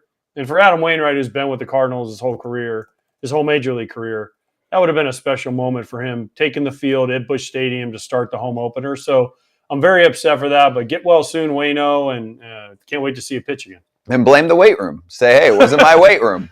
Lone Depot, get it together. The ballpark. Pretty nice weight room. No, it is. Though. It is. It's a tough blow, though, Kratzy, for the Cardinals. I would say the biggest weakness on that team by far is their starting rotation. It's also not a swing and miss starting rotation, which is fine. But at the same time this year, more contact is going to get through. That matters, too. So teams that do have a solid balance of swing and miss, it's going to help. I think the Cardinals are looked at as the top of the division in the National League Central, and people should maybe think about that a little bit. Like, the Brewers' rotation is significantly better than St. Louis. The division as a whole is one of the worst just because of what it looks like at the bottom, but those teams are getting a little bit better. Like, they're not on their way down, even though they're down here, they're like slightly ticking up. Remember, I have the Reds a little bit better this year than what Vegas says. I think the Pirates are still going to be terrible, but they'll be a little less terrible. So my point is, I just don't think it's going to be a cakewalk for St. Louis. Not a team that's going to put up massive run scoring output. And I think their starting pitching is in some trouble right now. Like, the St. Louis Cardinals fan base is going, Jake Woodford, let's go, baby. I mean, he hasn't done much yet. And I think Miles will pick up some of that slack too, but I think we have to make sure we compare apples to apples. Like, their starting pitching compared to the fact that they have two MVP candidates in their lineup, it's pretty, it's a tough comparison. And you're right, they might not bang the ball around the ballpark like the Phillies, but they're still going to do some damage. And I think if there's one team that can mitigate any kind of innings loss or shift shift issues, I mean, you have Gold at first and you have Gold at third. That is so valuable. I know shortstop and catcher are huge, defensive positions, but I think your big plays, your big issues when you have guys that don't have that don't have a lot of swing and miss, it's more contact pitchers. The down the line doubles where those guys aren't able to cover their lanes very well, and I think that's one way to mitigate it. But yeah, I think the Central is going to be more of a dogfight than people. If Yelich starts coming through, if they can figure out who's going to protect anybody in that lineup for the Brewers, the starting pitching, they're going to strike some dudes out. So they could care less where people are shifted. Yep. You forgot about Flaherty's back, healthy. Matz is healthy right now. Montgomery was huge for the Cardinals. I mean, their starting pitching ain't that bad. No, it's not You're bad. treating them like you're talking about them like you were talking about the USA pitching for the WBC. Yeah, it's probably pretty on par starting rotation wise. I mean, Michaelis is pretty good. Been an all-star a couple times. Flaherty's got the stuff to be one of the best. That's just more. No, I like Jack. More of an injury concern. Montgomery was unbelievable for him down the stretch. I'm sorry, I like Steven, but over under 10.5 starts. Over. I'll take over on that. 10.5? Do we? No, don't say 10.5. I was going to say 24 now, so stop. 24 and a half starts. Under. I'll take about 25. Take so you're 25 going over? Over. I'll take over 25. Okay. Misses. I love what Montgomery did. That's a month. Yeah. I love what Montgomery did when he went over there. So, maybe they did a Rays thing where they unlocked it and, he started throwing more of the breaking balls. That's, more of that down slider. It's an awkward breaking ball where it's like, it looks like it's spinning like a slider, but it just goes straight down. So, I mean, he had a lot of success, but Flaherty coming off the IL for how long? How long was he? A whole year out, or is he more than a whole year? No, he pitched a little bit last year. A little bit last year, yeah. He's had some trouble staying on the field. Also, let's not sleep on the fact that I said it was the weakness on the team. Yeah, that's all I said. I mean, the offense pretty good. The defense exceptional. Dude, tell me who's. I mean, in that division, their offense: Goldschmidt, Arenado, Contreras. That's my point. My point was that the starting pitching is the concern for the Cardinals and for their fan base. You don't have top end. You don't have top end stuff. Not like Jack Flaherty's got some of the best stuff in the game. Okay, so he's got to stay on the field. It's it's not a team. First. It's when you match up their rotation against some other rotations, it's fine. I'm just saying it's fine. And depth wise, it's not great either. I know we're talking AL Central later for betting, but you're going to pick against the Cardinals to win the Central. NL. I think it's going to be pretty close with them in Milwaukee. No, you don't think so? Michaelis didn't think so. He's giving me a look. Kratzy, back me up here. I think the Brewers are going to. Here's the thing, Kratz. Once a Brewer, always a Brewer. I was a Cardinal, so once a Cardinal, always a Cardinal. I'm the middle ground. I don't give a shit about anything. You're just not very smart. You think the Cardinals are going to run away with the division? Win by 10, 15 games? I think the Cardinals will win the division by 7+ games. Okay. Man, I was gonna ask you if you think they were gonna win by 6 or not. That's so funny. 7+ games. 7. I mean, now listen, things can happen. Guys can get hurt. I get it. But if you look at the two teams, listen, I know the Brewers starting staff is great. Like Burns, Woodruff, Peralta, those guys are great, right? But the Cardinals have always been kind of able to beat the Brewers forever, right? They just kind of have, okay? And then when I go lineup versus lineup, yeah, it's not close. It's not even close. I mean, there's no comparison between the two. I mean, Wilson Contreras, I'll take Wilson catching. Goldschmidt over Rowdy. Arenado, whoever plays third for the Brewers, Urias, whoever. Right? I mean, Tyler O'Neill in left versus Yelich. Yelich won an MVP. Jordan Walker might win Rookie of the Year. Yeah. I mean, there's some studs on the Cardinals lineup. And their bullpen, Helsley, Hicks coming out throwing 100. I mean, they've got a pretty good roster. I agree. My point is the Brewers' rotation is better. It's not enough. They got to score some runs somehow. I understand. It's a different brand of baseball. To me, it's not close. Can't win every game 2-1. It's not close right now, though. Their rotation and the Cardinals' rotation. The rotation is definitely better for Milwaukee. I don't even think it's close. That's the one edge that they have. It's the one edge. Okay. I'll take the Cardinals 7. Burns, top 3 pitcher in the sport. Woodruff, a 1. Freddie Peralta on most teams. I mean, he's a 3 on his. On most teams, probably a 2 stuff-wise. Yeah. Full menu Freddie. Yeah. Okay, now keep going. Who's 4? Hauser. Ashby's can't pitch. He can't stay healthy. Ashby just started his career. You're gonna say, their "Oh, I'm who's so their excited fourth about pitcher? Flaherty," and you're gonna Who's their 4th pitcher? Hauser. Adrian right? Hauser was. Yeah, he's pretty Adrian good. Adrian Hauser to me has done more than Monty with the Cardinals. So I mean, if you're going apples to apples, now Monty came over to St. Louis and was he was a huge pickup, and I know Bader was a huge pickup for the Yankees, but the starting rotation is legit. Don't forget Wade Miley at 5. Okay. Eric Lauer was great at the beginning of last year. His stuff dipped down a little bit, but their rotation. There's some depth in there too. Hold on. What? We're gonna say that Jack Flaherty can't stay healthy. Wade Miley can't stay healthy. Yeah, but Jack's being relied on to be the 1. Wade's being relied on to be the 5, 6. Flaherty's not starting opening day, is he, for the Cardinals? Do we know that? Who is? It might be Jake Woodford. It's going to be Miles Michaelis. Okay. Michaelis. And in your mind, better, what's Michaelis Miles? or Freddie? Oh, Freddie. Stuff-wise, Freddie. Stuff-wise, probably Freddie. To me, it's like Freddie is like your Flaherty, where the stuff's really good there, and both of them have dealt with some injuries the last couple of years. But above that is Woodruff and Burns. Below that, Miley, Ashby, Hauser, Lauer. Ashby's hurt, so he doesn't count. Okay. Still, the rest of the guys I just said. I don't think it's close. That's all. They better hope them dudes throw 9 innings every game or 8 innings to get to Devin Williams. Fine. Did you watch after they traded Hader last year? Yes, but they did some work on it. They were like, I don't even know what I don't have anything here. I can just have collapse on itself. But that's what the Brewers did when they traded Hader. They literally went like the what is it? What's the movie with Mel Gibson? Lethal Weapon, Man. Where they blew up the building and it. Oh, I smashed it. It was not the move. Ruined everything in their season, but the players' faith in what's going on. It was not the move. I'm with you. My only point out of all of this was you're saying that it's going to be a close race. You said it was going to be a close race because of the rotation. It could be a close race because the Brewers' rotation is better than the Cardinals. Could win by 20 games. They could. Sure, they could. I mean, let's say, God forbid, something happens to Burns, Woodruff, or Peralta, and they miss. Could make the same case on Arenado, Goldie, whatever. So, and yeah, you weigh injury risk, right? Who's going to have more depth when it comes down to it? The Brewers or the Cardinals? Who has more resources to go get a guy to fill in?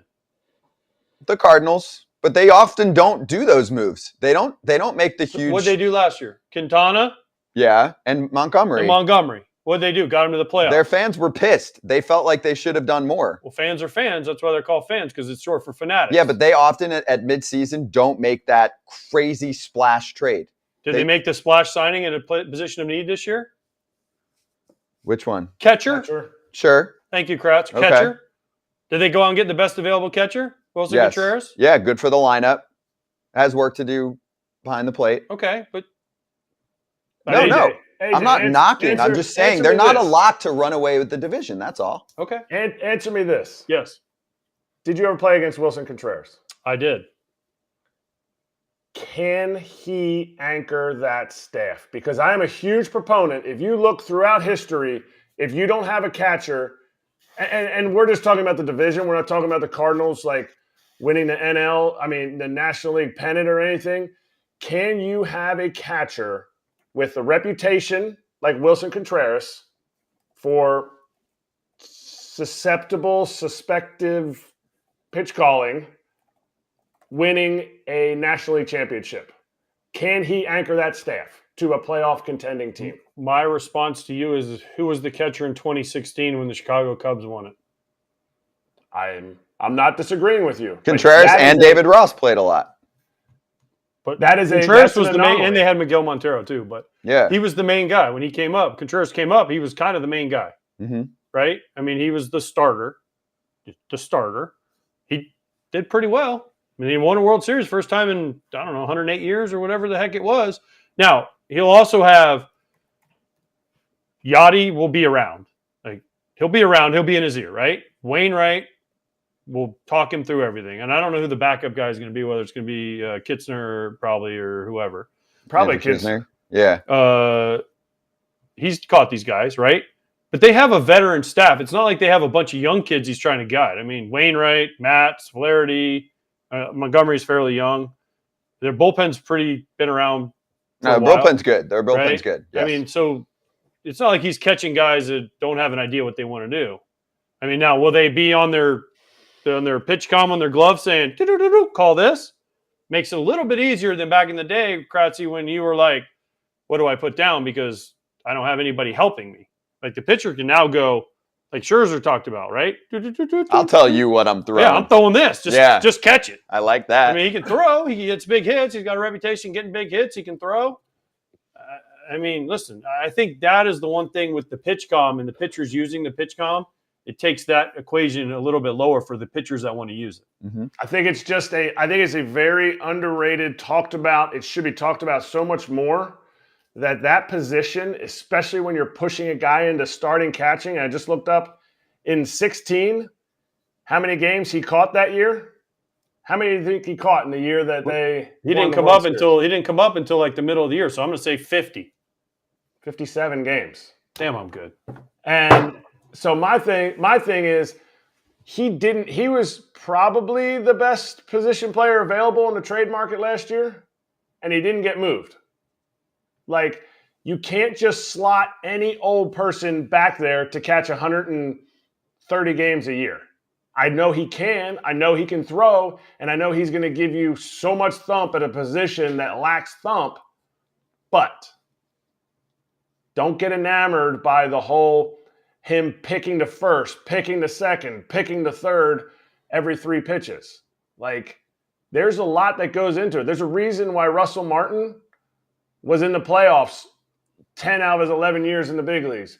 There's a reason the Braves were really good when Brian McCann was back there. There's a reason A.J. Pierzynski won the World Series in 2005. Like, you have to have guys at that position that can dictate how the game is played and not just how you hit.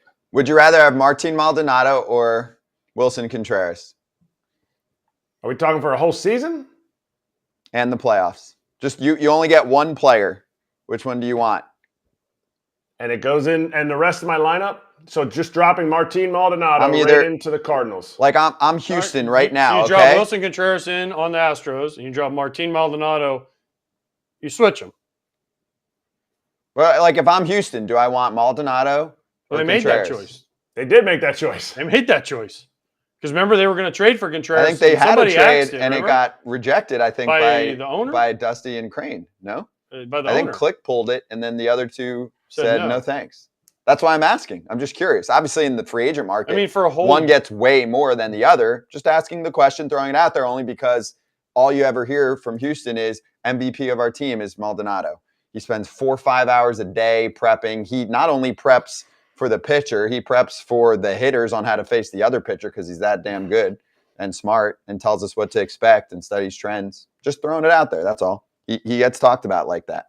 Guy that probably deserves to be paid more than he does. I know I'm preaching to the choir here. I'm talking to 2 catchers. Just saying. Hey, let me do one more injury note, and then we got to go to Joey Votto. Wait, real quick. You didn't answer my question. Which one are you taking?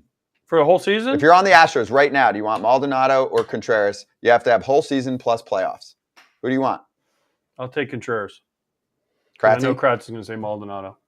I'll take Maldonado. Yeah. And I'm not saying that Contreras is bad. I'm saying, and you have to do more than if you pick Maldonado, you can't just be like, I'll take Erik Kratz as my backup.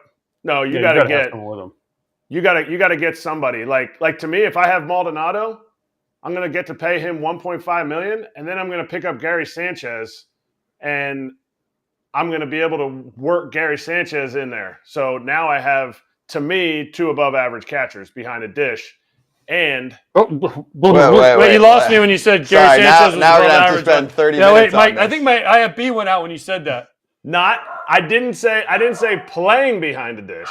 Now my dog even got mad. Yeah, your dog's smart. Yeah. About me. You have to clarify that statement for the world. My dog got clarifying it that you have 2 guys. One's going to be able to really hit when you need it, and you need your manager to be able to play him in situations. I see the catching position, unless you have an elite level starting catcher, as 2 positions behind the dish. 2 players. How do you get 162 of the best games out of those guys? And I think with Maldonado, I think I can get 90 starts from him, but he might only have about 300 at-bats. And then I'm mixing in Gary in the situations where I know I need some thump. I know Maldonado needs a day, and you work it like that. And I think that's how you get the catching position of 162 games. Like Trey Turner is going to play 162 games at shortstop. I could care less who the next guy is, unless he gets hurt. Then I'm scrambling. But at the catching position, I need a collaboration. Well, unless you have a guy like Wilson Contreras, but you got to deal with what he's doing for 140 games. Anyone's free to sign Gary Sanchez right now. He hasn't hit or caught for like 3-4 years now. So, I mean, maybe he's better as a first baseman. I mean, they have Jose Abreu, DH, because, your argument with Gary Sanchez, to me, you lost me at Gary Sanchez. As in a role. DH. In a role is not having to get behind the dish. If he hits. No. I mean, the Chase perfect balls to the example backstop. was the playoff run. They had Christian Vasquez as their backup, which he's a starter. Who just took Gary Sanchez's spot in Minnesota, Correct. by the way. Yeah. And Gary was not that bad defensively last year. Don't jump on the media from New York. Oh, he's got so much of this. Like, you look up the numbers, the guy was not that bad. Okay. All right, next topic. Raisel Iglesias has low-grade shoulder inflammation and is going to begin the season on the injured list. No throwing for 7 days. That's a big deal. Although the Braves have other options, Minter. Braves right? bullpen is great. Yeah. AJ Minter can completely handle that for a bit of time. They'll be fine. I have hate seeing guys start the season on the IL because and it's a shoulder. That's the part. I'm more worried about the injury than the Braves bullpen in the meantime. But when you start Joe Jimenez, they acquired, he's good. Yeah, but when you start guys on the IL, it always seems when they start the year on the IL, it lasts longer than when they go on the IL in the middle of the year because they're more cautious. Mm-hmm. Right. So he's not going to throw for a week. Well, that also means then he won't start. Then he has to start at like 20 feet and they count. Well, you get 12 throws from 20 feet and you back up to 40 feet and you get 7 throws. And there's literally a trainer there going 1, 2. Are you serious? Yes. With a ticker? With a clicker. 1. And then he shows the pitch. Here's his 20. Okay. He can move back 10 feet and throw 7. So there's the 7. That move back 10 more, you get 3 now. And then you get the next day, the number goes up a couple, right? So that's the thing. When you go on the IL at the start of the year, it's always longer. So a week without throwing, that puts him, he's going to miss at least 3 weeks. Braves will be fine. It's not it. The Braves will be fine. But what you guys said, the shoulder, don't love to hear the shoulder. And not this early in the season. But I think one positive might be, like, Raisel's not a spring chicken. He knows what feels good and what doesn't feel good. And you have to be able to mitigate your injuries. You have to be able to, like, if they say 6 weeks, I'm hoping, for a young guy, he might be like, all right, well, I'm coming back in 5. For an older guy, they might be like, yeah, I definitely need all 6. I'm fine. I understand the long grind of a season, but no, that bullpen's suffocating. They're like, oh, we just need a 7th inning guy. Yeah, we'll get one of those. Oh, 8th inning guy. We'll just go and trade for Joe Jimenez. Like, phew. Dylan Lee was nasty last year. They're fine. Is Mattis back or is he out? Who? I don't know. Matzik. Oh, Matzik. Matzik, sorry. No, he had Tommy John at the end of last year. So he's out for the year. He's out for a while. And he wasn't really a factor last year. No, I know, but in the playoffs, when they won, he was the man. 2 years ago. Yeah. Last year, he wasn't a big factor. I remember he wasn't high leverage. I just didn't know if he was out for the whole year. Dylan Lee was one of the guys that actually took that role. So, I don't think he's coming back this year. Maybe at the end of the year. But, he had Tommy John in the playoffs, I remember. All right, time for Joey Votto. So, here's the deal. We spoke to him last night. Schedule-wise, Joey's schedule is tight. Plus, he wants to fuck with AJ. So let's run this interview for the first time on Foul Territory, fresh from last night.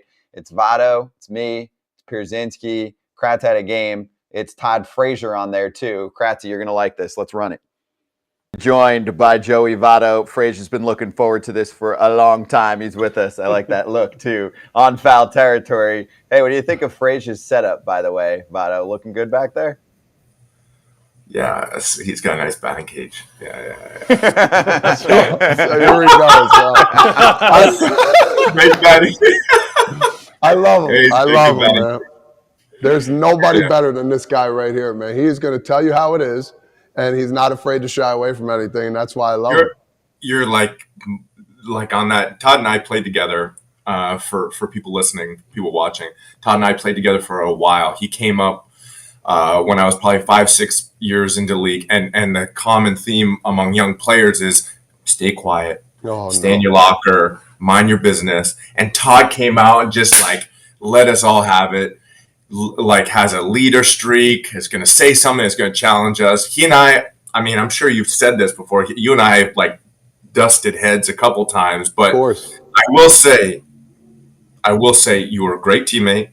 You helped us play better, and I don't think you get enough credit. You were an excellent, excellent player. One of the better defensive third base. You're right behind Scott for me as far as best defensive third basemans I play with. You played super hard. You knew the game. You were a star in Cincinnati for a while there. We were really lucky to have you. No, I appreciate that. Guys, you heard that, right? Man, I love my the praise. IFB went out. Oh, sorry. Wait, I couldn't hear anything. Breaking Hey, up. we got to start over. Hey. Wait, what was that? Todd, what? Hey, Wait, Joey, say what, Todd? Joey, forget about them. I want to bring up a funny story, man, back in the day. And I hope you remember this because I'll never forget it. Remember Don Long? He was our hitting coach, one of those years. Of course. You were hitting in batting practice, and sometimes you get frustrated in batting practice. You slam the bat against the side of the turtle, they call it. I hope you remember this because I haven't told you this, but I hit Don Long in the leg. I said, watch this. You were struggling a little bit. When I mean struggling, you were batting like 280 at the time. And I said, watch, I'm going to get him going. I said, Joey, man, wake up. What are you doing in there? Because you took a pitch and slammed the bat. And you remember what you said to me after you got out of the batting cage? I remember that back and forth vividly. So I didn't want to hit that day, and I was a little gassed. And I literally never hit below 300 when I played with you, just out of spite for you. Just a spite. To spite you. And like I just didn't want to hit, so I was kind of hitting easy. And you were in the back. You were like, well, pick it up. Like, why? If you're going to swing, why are you even in here wasting our time, sort of thing? And I was like, I about lost it. And I muttered something to myself. I get back in. I do the same thing. And I think, like, you may have said something again, or it may have been the one-off, but I go, why don't you worry about yourself? And you gave me something back. And I go, you and I, we're going to go to the computer room. We're going to Google my name. We can take a peek at my numbers, and you can shut the F up, sort of thing. Exactly. I can't tell you how. I mean, you and I had those exchanges. I'll tell everyone else one story. So we had those exchanges, and I think it's probably because I've got a little sensitive streak to me, or I'm a little prideful, or I took you seriously, I didn't realize what you were trying to do. Yeah. And you were trying to fire guys up, get guys going, challenge guys, also fire yourself up so we could be better as a team. And I remember Devin Mesoraco, a catcher on our team, all-star catcher who we both played with for a long time. And I'm laying on the couch, and I watched Devin walk past you. And you walk past him, and you go, "What's up, jackass?" And then Devin goes, "Hey, Todd," and keeps walking. And I'm like, that's how you deal with him. That's how you deal with him. And from that point forward, I was like, oh, my goodness. So that's how you deal with him, sort of thing. But, no, I tell people to this day when I play with Todd that he was the most challenging but the most helpful teammate I play with just because he wanted to push everyone. So I admire that about him. AJ on the other hand, I couldn't stand. I have nothing redeeming to say about him. So, hey, so I got a story for you. Now it's my turn to tell stories about Joey Votto. Oh boy! So obviously you were in National League, I was in the American League most of my career. But at the end of my career, when I was with Atlanta and St. Louis, you were with the Reds. So we played you.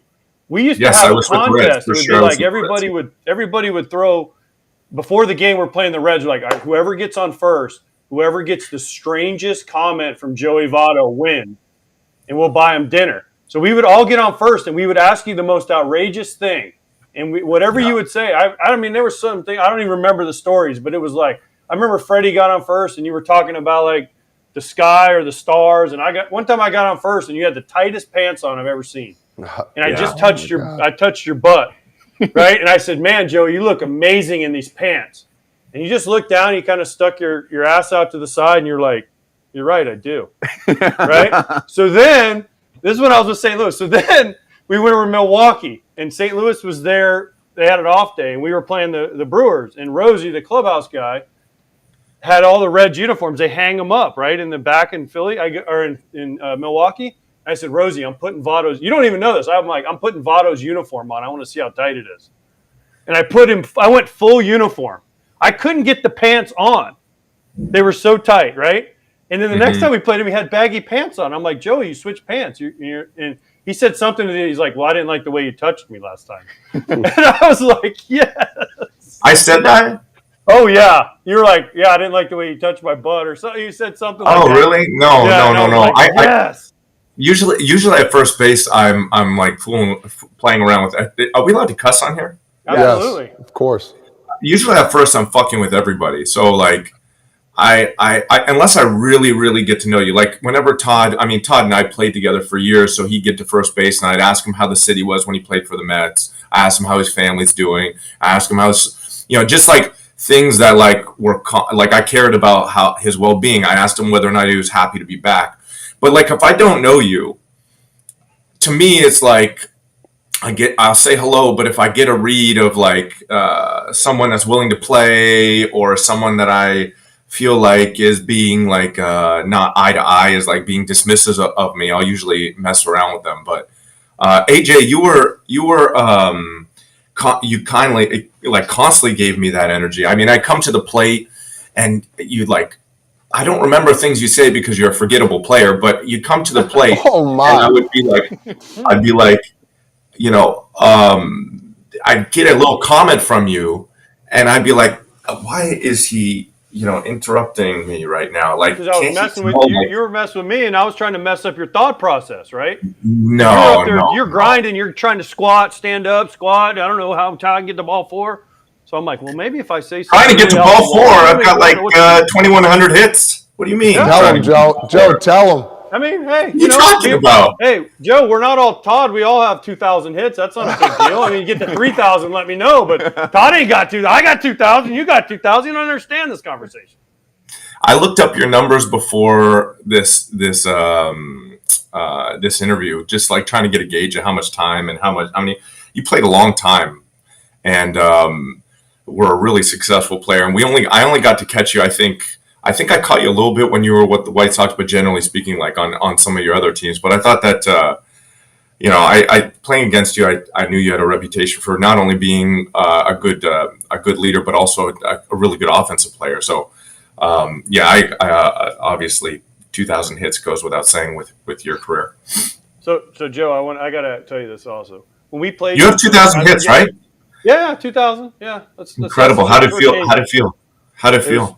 I was old when I got it, so I was just happy to get there because I was like, they were whipping the horse, and I was whipping myself to try to get there.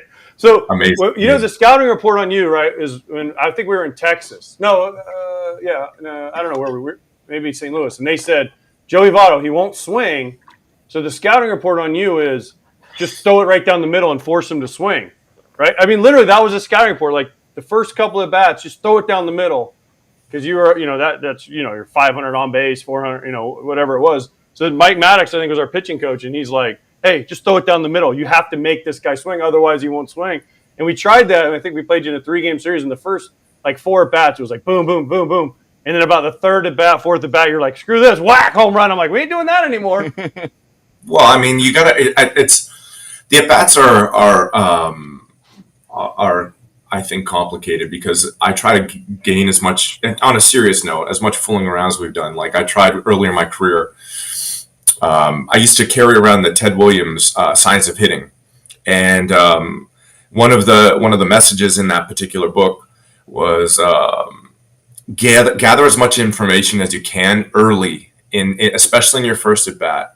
And so early in the game, I try to read and take as much as I could to be able to gather information. And I always felt confident with 2 strikes that I could not only get a hit, but I could still power the ball. And at the second and third at bat, I had information. The game was slower just because you fall in kind of like the groove of the game. You find the timing of the pitcher. And during that time, AJ, and I think Todd can agree with this also, pitchers would go a third, maybe even a fourth time. So for me, the first 2 at bats, I'm trying to get something, of course, but I feel like for the greater good of the game, it'd be best if I gather as much information as I could, and then as the game moved along, when I felt like I knew what I was going to get and what I could damage, I would take advantage of that in the second, possibly mostly the third and fourth at bat. So. Hey Joe, I want you to explain to everybody right now your routine. Like when I talk about hitting routines, when I talk to kids in camps and stuff, I always bring you up because you're the hardest worker I've ever seen as a hitter, and I want guys to understand like. Your routine in the cages, 30 minutes before the game was just as powerful. Like your swing was it was a game routine during practice as it was during the game. Like, did you prep yourself I wanted to be game ready for that first pitch? Can you explain that to like a kid who's watching right now, how your routine is? I don't know if it's because, I remember seeing old highlights of you being, you as a little league player being successful right away. And you 10 years old, 12 years old, 14, you were always a success as a younger player. And so I wasn't a good young player. I felt like I worked my way into my success, a combination of, a little bit of physical late blooming with like the reps led to my success. So and even as I sit here right now, as I think about my work day, because I'm at our spring training complex and we're about to have a night game and I have to prep for it, I think about making sure that I work as well as I physically can and get as much out of myself today as I possibly can, and work at an intensity that's as close to the game, and work at a precision, work with as much precision as I can that's as close to the needs of the game. And I've tried to do that over the last, 2-3 decades, however long I've been working at this. And I've always felt like it's come from work. I feel like, I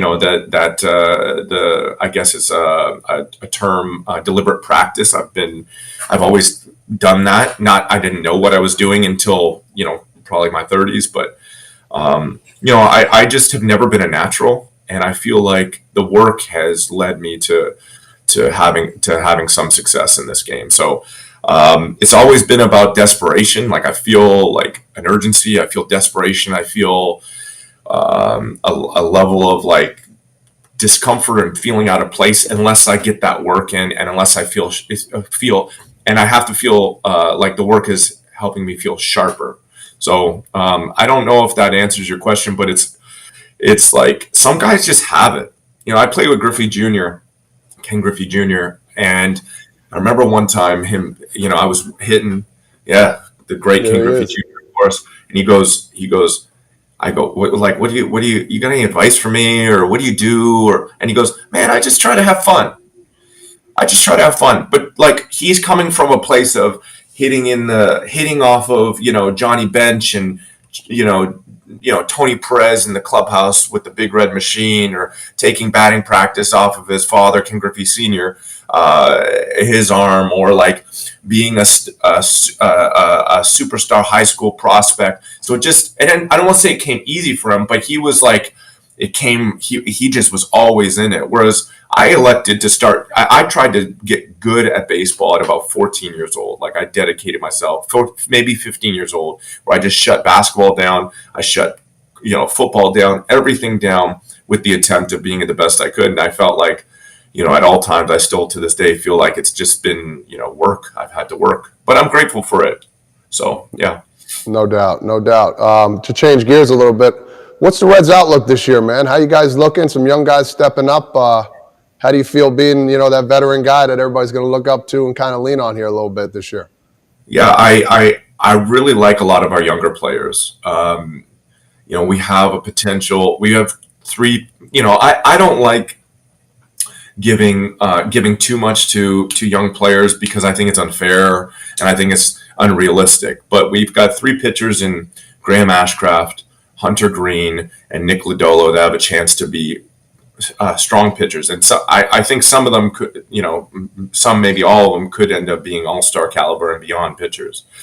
And then we have a few position players that, Jonathan India won the Rookie of the Year a couple years ago. Tyler Stevenson performed well last year. We have a few core players that are currently on the major league roster that could be impactful. And then we have I think a stronger minor league system that could potentially impact the team in 2023 or 24. So I'm looking forward to watching these guys get better and watching them play. It's interesting, like the rigors. It's good. It's fine to be a prospect and it's fine to have early career success, but the real difficulty is being successful when it's not sexy, when you're just a major league player, just kind of plugging away, accumulating time, and you have to answer every single day, every single season. And that to me is the real challenge of being a major league player. It's that saying, like, it's easy to make it,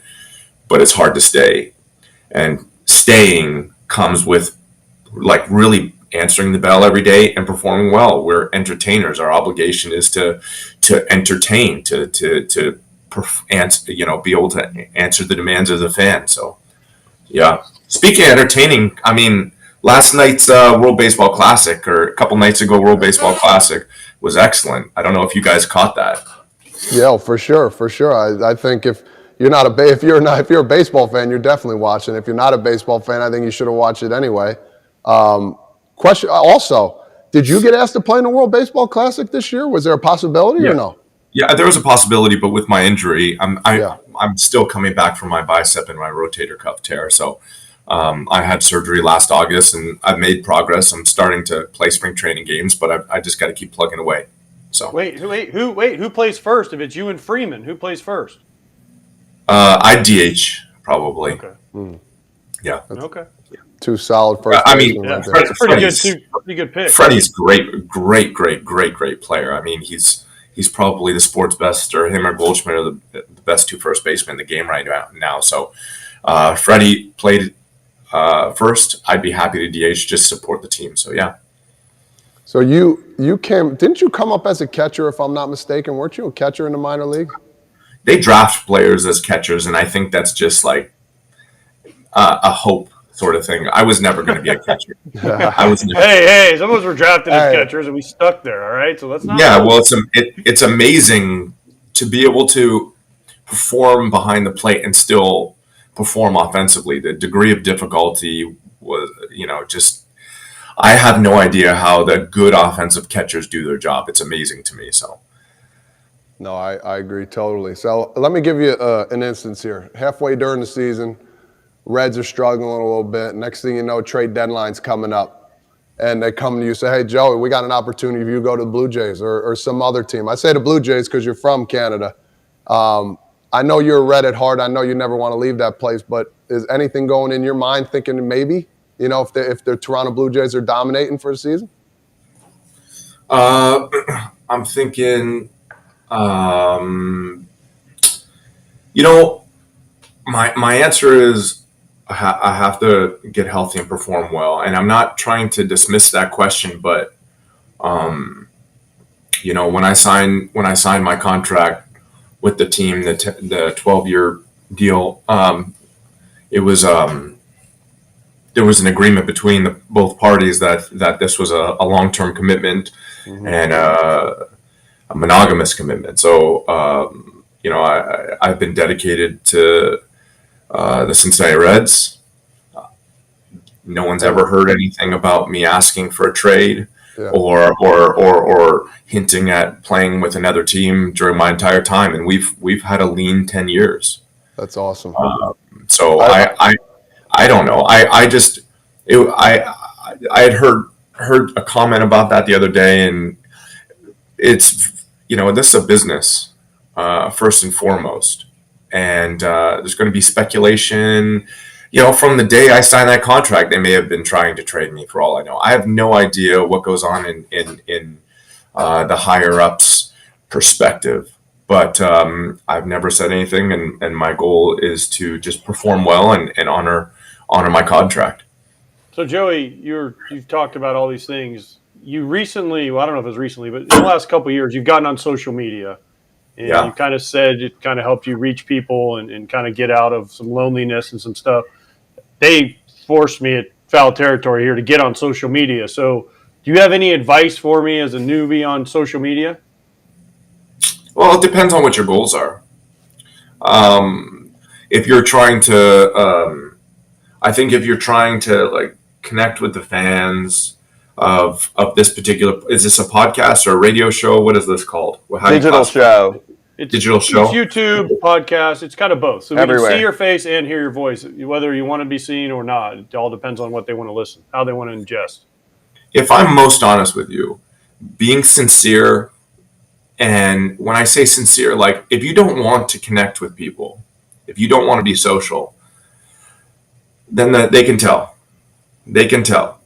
But the connections can be real. The communication can be valuable for both parties. And if your goal is to add more followers or add more interest to the show, you're gonna have to partly connect. We're behind a screen and just telling people things, but there's people on the other end, on the other end listening, and they want to feel like they're part of the conversation. They want to feel like they're listened to, that you have interest in them, that you care about them.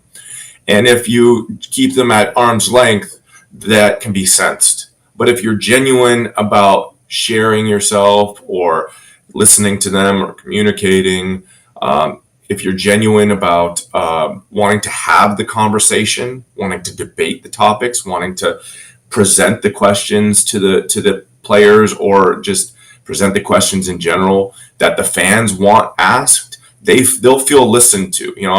The best, in my opinion, I watch him all the time. I don't know if I'm going to end up doing any sort of digital content or podcasting or anything like that, but personally, I think the best is Chael Sonnen, and he does an MMA podcast, and he's always in the blogs, he's in the chat rooms, he's in the comment section, he's on whatever tool he feels like it's the best way for him to listen to and communicate with the fan base. And they feel that. He's grown exponentially over the last year or two, but in my opinion, I think that's the way you do it. You really listen, you ask the questions, and it goes from there. And it all depends on what your goals are. If you don't want to listen, then you'll get what you get. But if you really want to connect, then it'll serve you in another way, and it'll serve them also. So it depends on what your goals are. So what you're saying is I need to make social media my full-time job, right? Besides this. So it depends on what you want. I know. Is it Twitter or Instagram? I have Twitter, Instagram. I have all that stuff now. I'm Twitter's a regular really good social media tycoon. Twitter's great for AJ. Twitter. Twitter would be posting. I don't like doing the pictures and all. I'll do it, but I don't love that stuff. Yeah, then don't. Yeah. I don't want. If you don't want to do that, but So Todd asked you, like on your Instagram the other day, right? Todd asked you about the middle of the season. Well, there's a big date for you coming up in 3 weeks. April 15th, the aliens are coming. You guys are going to be 12-2, and then that was on, right. So that was you fucking with us, right? Or was that a real thing? No, that was me playing around. But I'm still playing right now. So I social media is I can only interact with the followers and fans so much because I don't have the excess energy to be able to give away. I've got to save it for performance. So I actually felt like I learned that lesson last year. However, with that being said, I still want to let a little bit of myself out there. So the mainstream media, the general media, the regional media doesn't get to control all of my narrative. For example, the other day there was a comment about, for the Jays, the Reds, Jim Bowden thing. I have an option if I want to get on Twitter and say something, or I can say something on Instagram story, or I can just leave it to the regional media to answer the question. But it all depends on how much energy I want to give it. But I don't know. It's for me, social. I don't make any money from it, and I find that there's more of a genuine connection with the fans at stadiums, on the streets. I mean, I get plenty of hellos on the street. I get plenty of hellos at the stadium. I'm here to take pictures and sign autographs and connect with the fans. I'm genuine about that. I try to get out in the Cincinnati community and support the youth academy. I try to get out and say hello to the community as much as I possibly can. So I find that that's more valuable than some sort of post. But yeah. And I think fans appreciate that. 100%. Yeah. I appreciate that. Yeah. Former player. Exactly. The fan connection needs to keep happening. I mean, we're doing this every day for a reason, too, to have these kind of conversations, and they come out differently like this. The one I wanted to ask was, I mean, we were giving Todd shit in the beginning, but rather deal with Todd or Brandon Phillips. He can bring it, too. I mean, you play with some characters, Joey. No. Brandon was excellent. Todd was excellent. We were a strong club. We were a strong club for a stretch there. I miss those guys. There's something about playing with real professionals, and I'm not saying anything other than when we were a really strong competitive team, and those guys were in the infield, and those guys were in the lineup, and those guys were in the clubhouse. I love being on a team with egos, because that tells you that each one of those guys has their own sort of, they take control of themselves. They're responsible for themselves. They think they're a star. They think they belong at the All-Star game. They think they should have been on the cover of this. They think that they should be hitting here. But that's because they're good. And you accumulate enough of those guys, and you got yourself a really competitive team. And that's the reason why, I mean, Brandon was fabulous. Yeah, he and I said this in the media the other day. He'd sit on the other side of the clubhouse. We never spoke. He'd be on his phone. Mm-hmm. I played with him for 8, 9, 10 years. We never spoke in the club. Never spoke in the clubhouse. I almost never saw him. But then we'd be side by side on the field, or we'd be on the bench together, and we had our moments. And that bond is stronger than I'll remember Brandon for as long as I live because of the relationship we had professionally. It's the same with Todd. He had more of a voice in the clubhouse, but you knew that when it came time to perform, he was going to answer that. He was going to answer that bell. He was going to perform. He was going to dig. He was going to make good decisions. He was a great defender. To me, I love playing with those guys, and that's what makes a good team. And Joe, I'll finish it with this, and we'll let you go. When we did have that little squirrel during batting practice, you took off, and I don't know if you remember, I think you got player of the month the next month. So you're welcome. For one, and two, it makes me really angry that you think you had anything to do with that. Joe, we didn't talk for a week and a half. I hope you remember that too as well. I remember Jay Bruce coming up and be like, "Yo, dude, you need to squash this with Joey." I'm like, "I'm not squashing." Jay said that. Yes, he did, because you and Jay were the best friends, so he told you everything. Jay went stretches where he was like, "Todd's driving me crazy," and I go, "Well, then you're just weak." And Todd. I don't ever remember him saying anything like that to me. But honest to goodness, we could have gone 7 years and not spoken together, and I would have been so happy about that too. So you didn't need to squash anything. Like if this was the first time we spoke, I would have been like, good. Yeah. Don't matter to me at all. Hey, and then let me finish with this. I'm gonna ask you the question, but I'm gonna say the answer first, and I'm gonna think I'm right. So, what are you gonna have before the game tonight? I'm gonna say your all-time favorite bean burger. What do you think? Oh my goodness! Ever again? That's too good. Yeah, ever. Bean burger. I'll tell the story. So every time in Chicago, the head clubhouse attendant. I believe his name was Mike Burkhart. Rest in peace. Rest in peace. Yes. Yeah. The late Mike Burkhart. And forgive me if I got his last name incorrect, but he they would have their spread, and oftentimes it would be, I didn't want to have what they were serving. McDonald's. It would be McDonald's. And so I was like, I'd go through the freezer and I found like these vegetarian bean burgers, and I was like, I didn't want anything too heavy before the game. So I'd go, hey, can you warm up a couple of these bean burgers? And then I'd have like a guacamole or an avocado on it or something like that. Oh my God. And we go to Chicago 3-4 times a year. So I'd see him 15 to 20 times, the 10 years that we worked together, 12 years. And so every day I'd have a bean burger, and Todd would walk past while I'm eating the bean burger and be like, hey, Joe, what you got there? And I'd be like, because I'm a quieter sort of like, I don't like being blown up sort of thing, but I'm also I'm not going to react. And so Todd's bigger, louder, bolder, and so clashing personalities, but he blew me up in front of the group, and I'd be like, I try to be nice, and I'd be like, I got a bean burger here. And he'd be like, so from that point forward for the 6, 7, 8 years, however long we played together, he'd be like, hey, Joe, you gonna have a bean burger today? You had a good game last time you had a bean burger. Oh my God. The best part was I'm walking around with the McDonald's 2 double cheeseburgers before the game, and he's crushing smashing a homer or 2 and a double and making a diving play down the line, though. That's what worked. All day. Large fries, 2 double cheeseburgers, and away we went, man. Joey, Amen. Appreciate you coming on here with us, man. Yeah, thanks this for was having me, great. guys. Dude, Joe, you're the man. Nice to see you again. Nice to see you again, buddy. All the best, man. Get healthy and start taking those walks. I can promise you, when I'm done with this, little back and forth, I'll forget about it. So take care, guys. Epic. Thank you, Joey.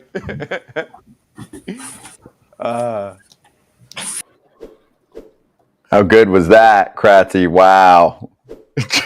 Hey, there he is. There, and we're back. Kratzy. I mean, he's a gem. He's a good storyteller too. Great storyteller. I love how he just left and didn't even turn the computer off. Like that's that's like, I always see superstars, and I consider him a superstar, whether people would disagree with me or not. No, he's a superstar. Yeah, he might be a Hall of Famer. I think he should be a Hall of Famer. He's a Hall of Famer. I think he is. But that's a debate for another day. But I always love seeing how like their mind works, because you play against him and you're like, I've heard he's a weird cat, but that interview, like, he's all over the place on the, and all of a sudden he's like, that is just fantastic. You had a fantastic career, AJ. And he's knowledgeable. And like, I wish I was on the show, because we had an altercation at home plate, and, next time he's on the show, he and I will get into it. But you guys were talking about 2,000 hits.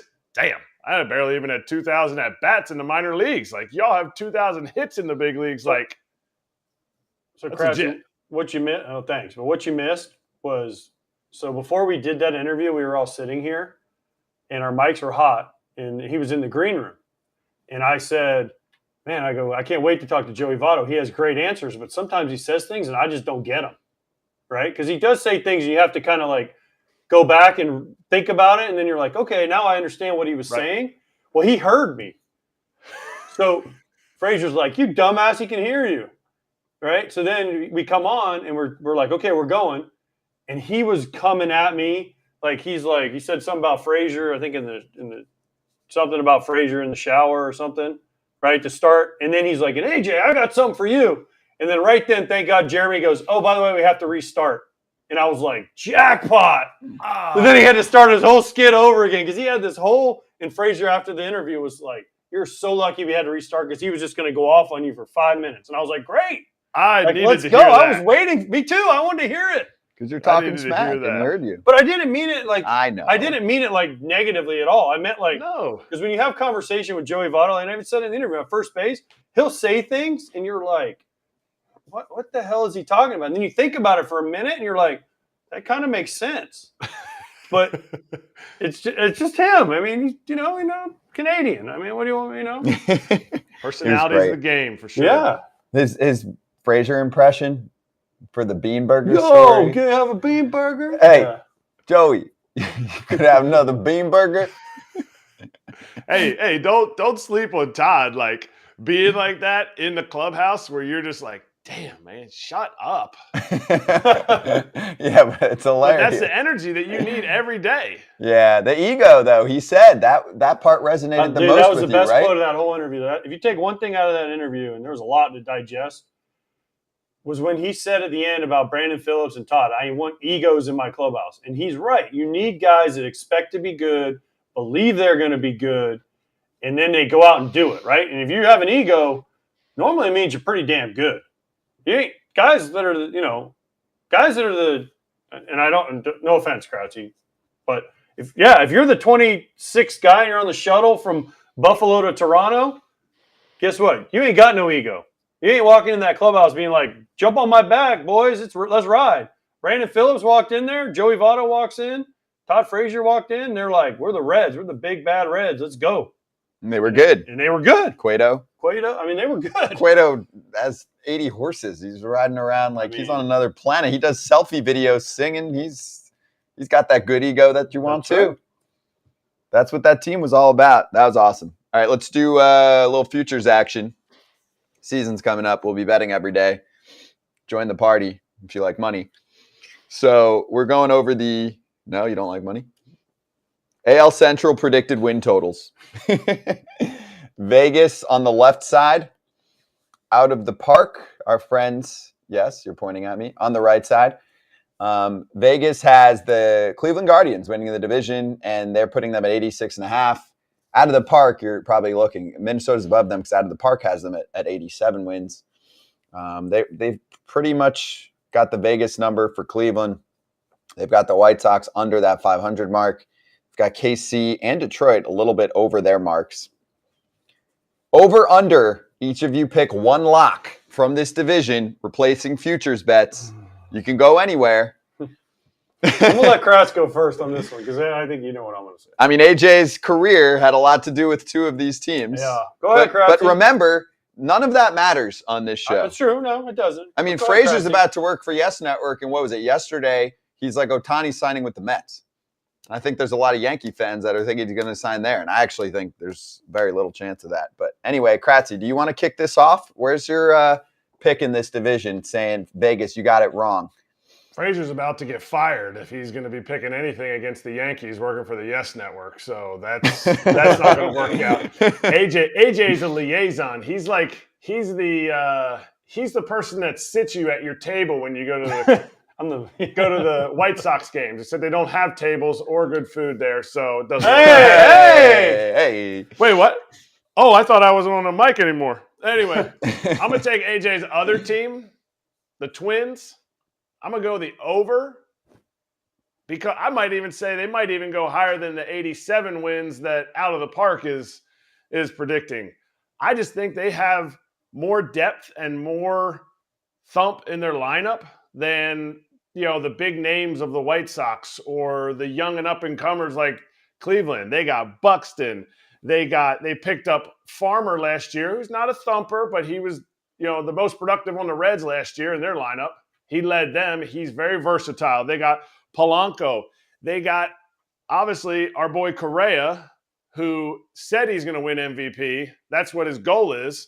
And I have a hard time betting against that. But I think they have a guy in Gallo who, with the shift, he is probably written about that, he has the best chance of, having success through the shift. He's got to decrease his strikeouts. I get it. But I think they just have a lot of thump in that lineup to go along with Kenta Maeda, Sonny Gray, who had a great year. Pablo Lopez might be the best starting pitching trade of the offseason. And he showed it in the Venezuela. What did he do? What do you go? Perfect through 6 or something? Like they have, and Tyler Mahle is up there. They have so much. Chris Paddock will be coming back in, halfway through the year. Not saying he's a 1 or a 2, but you have another starting pitcher that's going to be able to come and slot in. Twins, over. I like it. You don't like it? No? No. We just had a whole argument about starting pitching and guys getting hurt. Kenta Maeda always hurt. Sonny Gray never makes all the starts.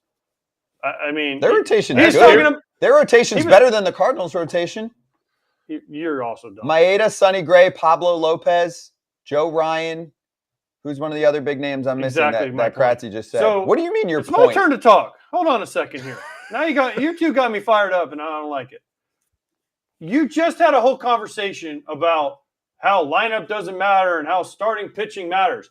There ain't a better starting pitching rotation in that division than the Cleveland Guardians. And you're saying they're going to run away with the division, the Twins?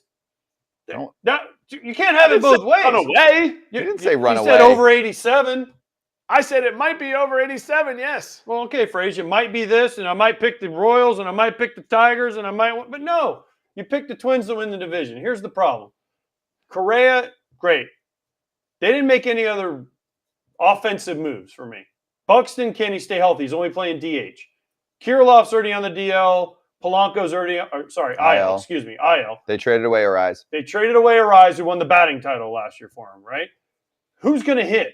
Correa, Christian Vasquez is an offensive force. They brought him in to catch over Gary Sanchez, who, according to Eric Kratz, is the greatest hitting catcher of all time. So who'd they bring in to hit? This is the same argument we just had, except you just flip-flop, Kratz, because you want to make a prediction that doesn't make any sense. The Guardians have the best pitching in that division by far. I mean, McKenzie, Bieber, Plesac, Quantrill. Clase's coming in, shut you down with 100-mile-an-hour cutters. Terry Francona is the best manager in that division. I'm sorry, and say what you want about the other guys, but he's done it. So it's a bold statement, Eric, but what I was going to take for me, if we get the graphic back up, and you're going to say I'm a homer, I know. Go ahead. White Sox, for me, is going to be over that number, especially the number on the right on out of the park, 79. The 83.5, I think, is closer to what the White Sox will be. I think they're an 84 to 85 win team. So that's your one lock. If you're putting the White Sox will win more than 10 grand. Games. No. That's what I just said. That's not the game. Yes, the White Sox will win more than 79 games. That's not the game that we play here. That's just ask me for a lock. You can't. Right. The lock has to do with Vegas. Out of the Park is helping us with how we want to make our predictions. They're just providing simulations. Then yeah. So you have the White Sox. So I'm giving you 100 grand. And you're wait, are you gonna give me check or cash? Cash, always. Perfect. And you're putting all your marbles on the White Sox winning 84 games or more. That's the one lock you're doing in the division. Yes. Okay.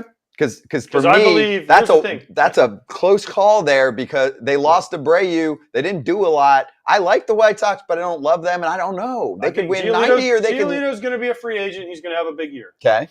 Lance Lynn is Lance Lynn. Yep. Right. Their bullpen is good.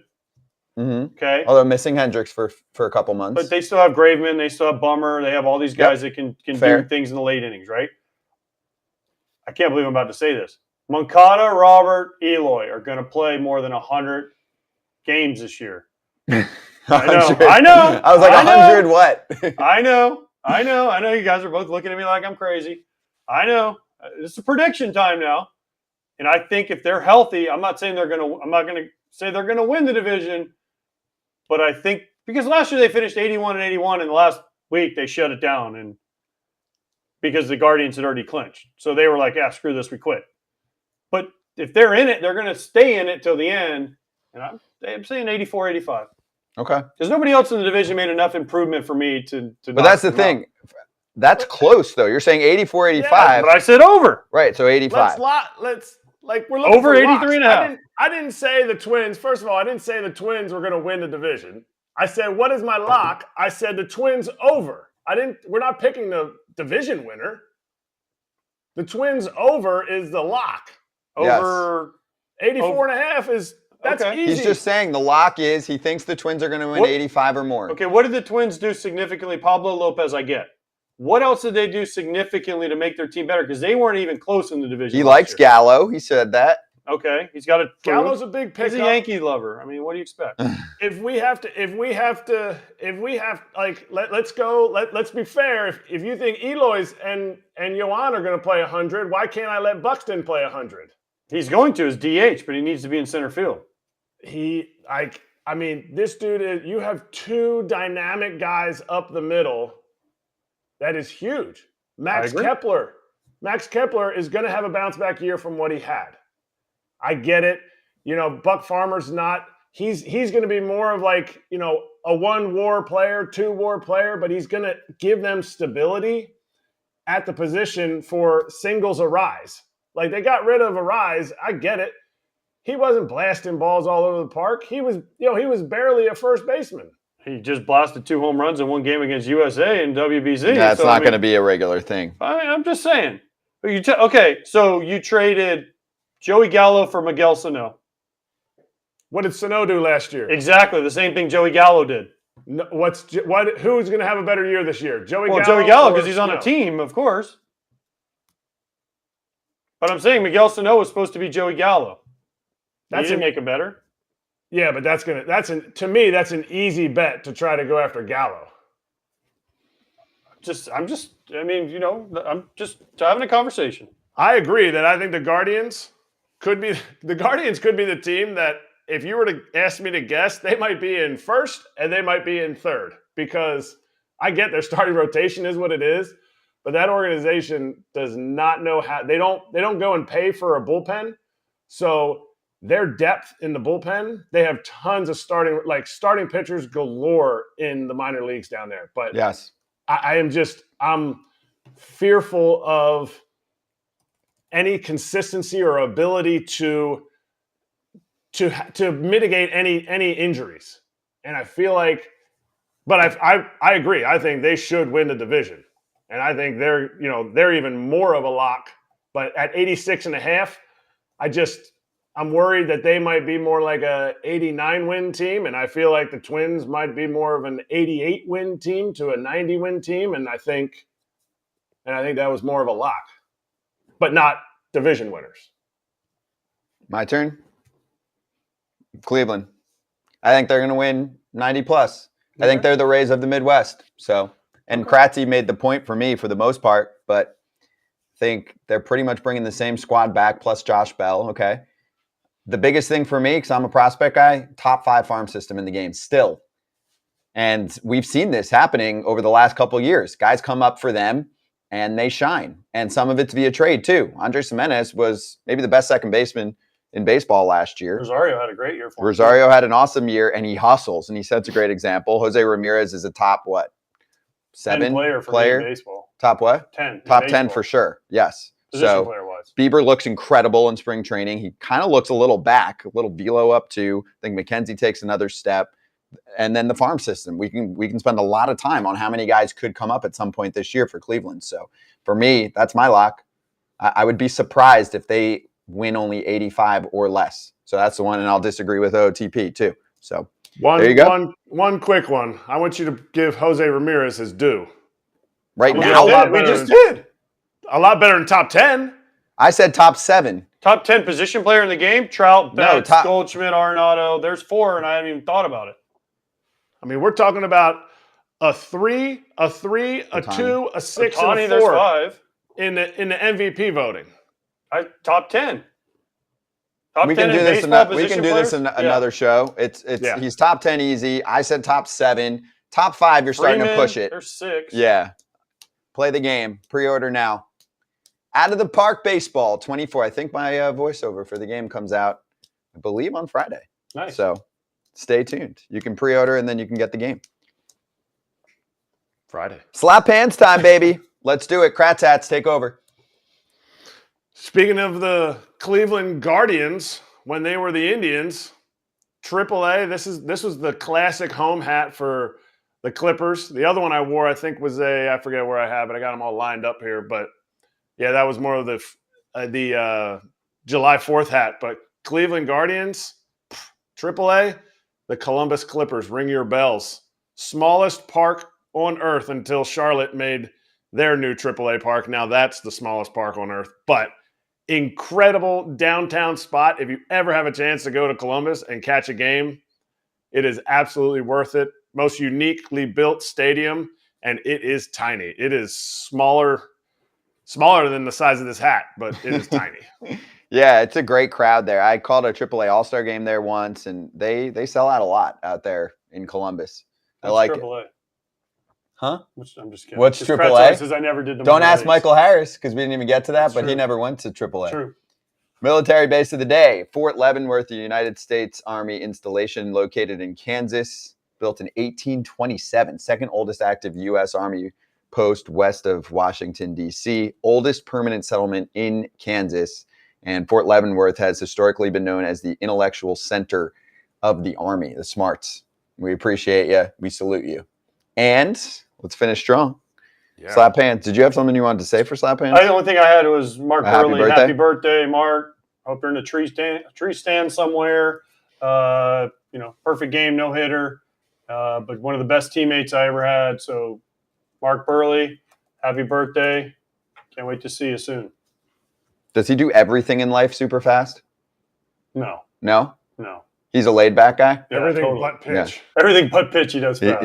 He's laid back? Yeah, totally. And that's for you. I have to announce to you guys, I mean, I'm not trying to step on Burley's birthday, but big news tomorrow, I'm not going to be making the show because I have somebody else stepping in for me. So it's going to be Scott, Todd, and my girl Mabel. Mabel! Oh Mabel's my gosh. So awesome. That's my little niece, 3-4 month old. No, she's 5 months old now. Niece Mabel. That smile is every day, all day. Oh I think that bow doesn't come out of her hair either. She is incredible, but she's stepping in for me tomorrow. So everybody tune in. She's got a lot, and I hope Todd's nice to her. Can she do a segment on with Kratz tomorrow? I tell you what, the one thing that Todd's going to do is call her a nerd because Todd calls everybody a nerd. Nerd? Yeah, he's just, hey, you're a nerd. He's going to go, hey, Mabel. Yeah, you're a nerd. Is that a Mabel. bean burger? You want a bean burger, Mabel? Yeah. You're a nerd, Mabel. You'll be better on the show with a bean burger. Yeah, but he says nerd without the D. Listen to it next time. What's up, nerd? And on that note, it's been a fun Thursday. Happy weekend to AJ. Fraser Friday back at it, and we'll post a little idea of what the guest list is looking like later on. Also, that entire Joey Votto interview. If you missed it, tell your friends. It is gold. FT Live on a Thursday. See you on a Friday.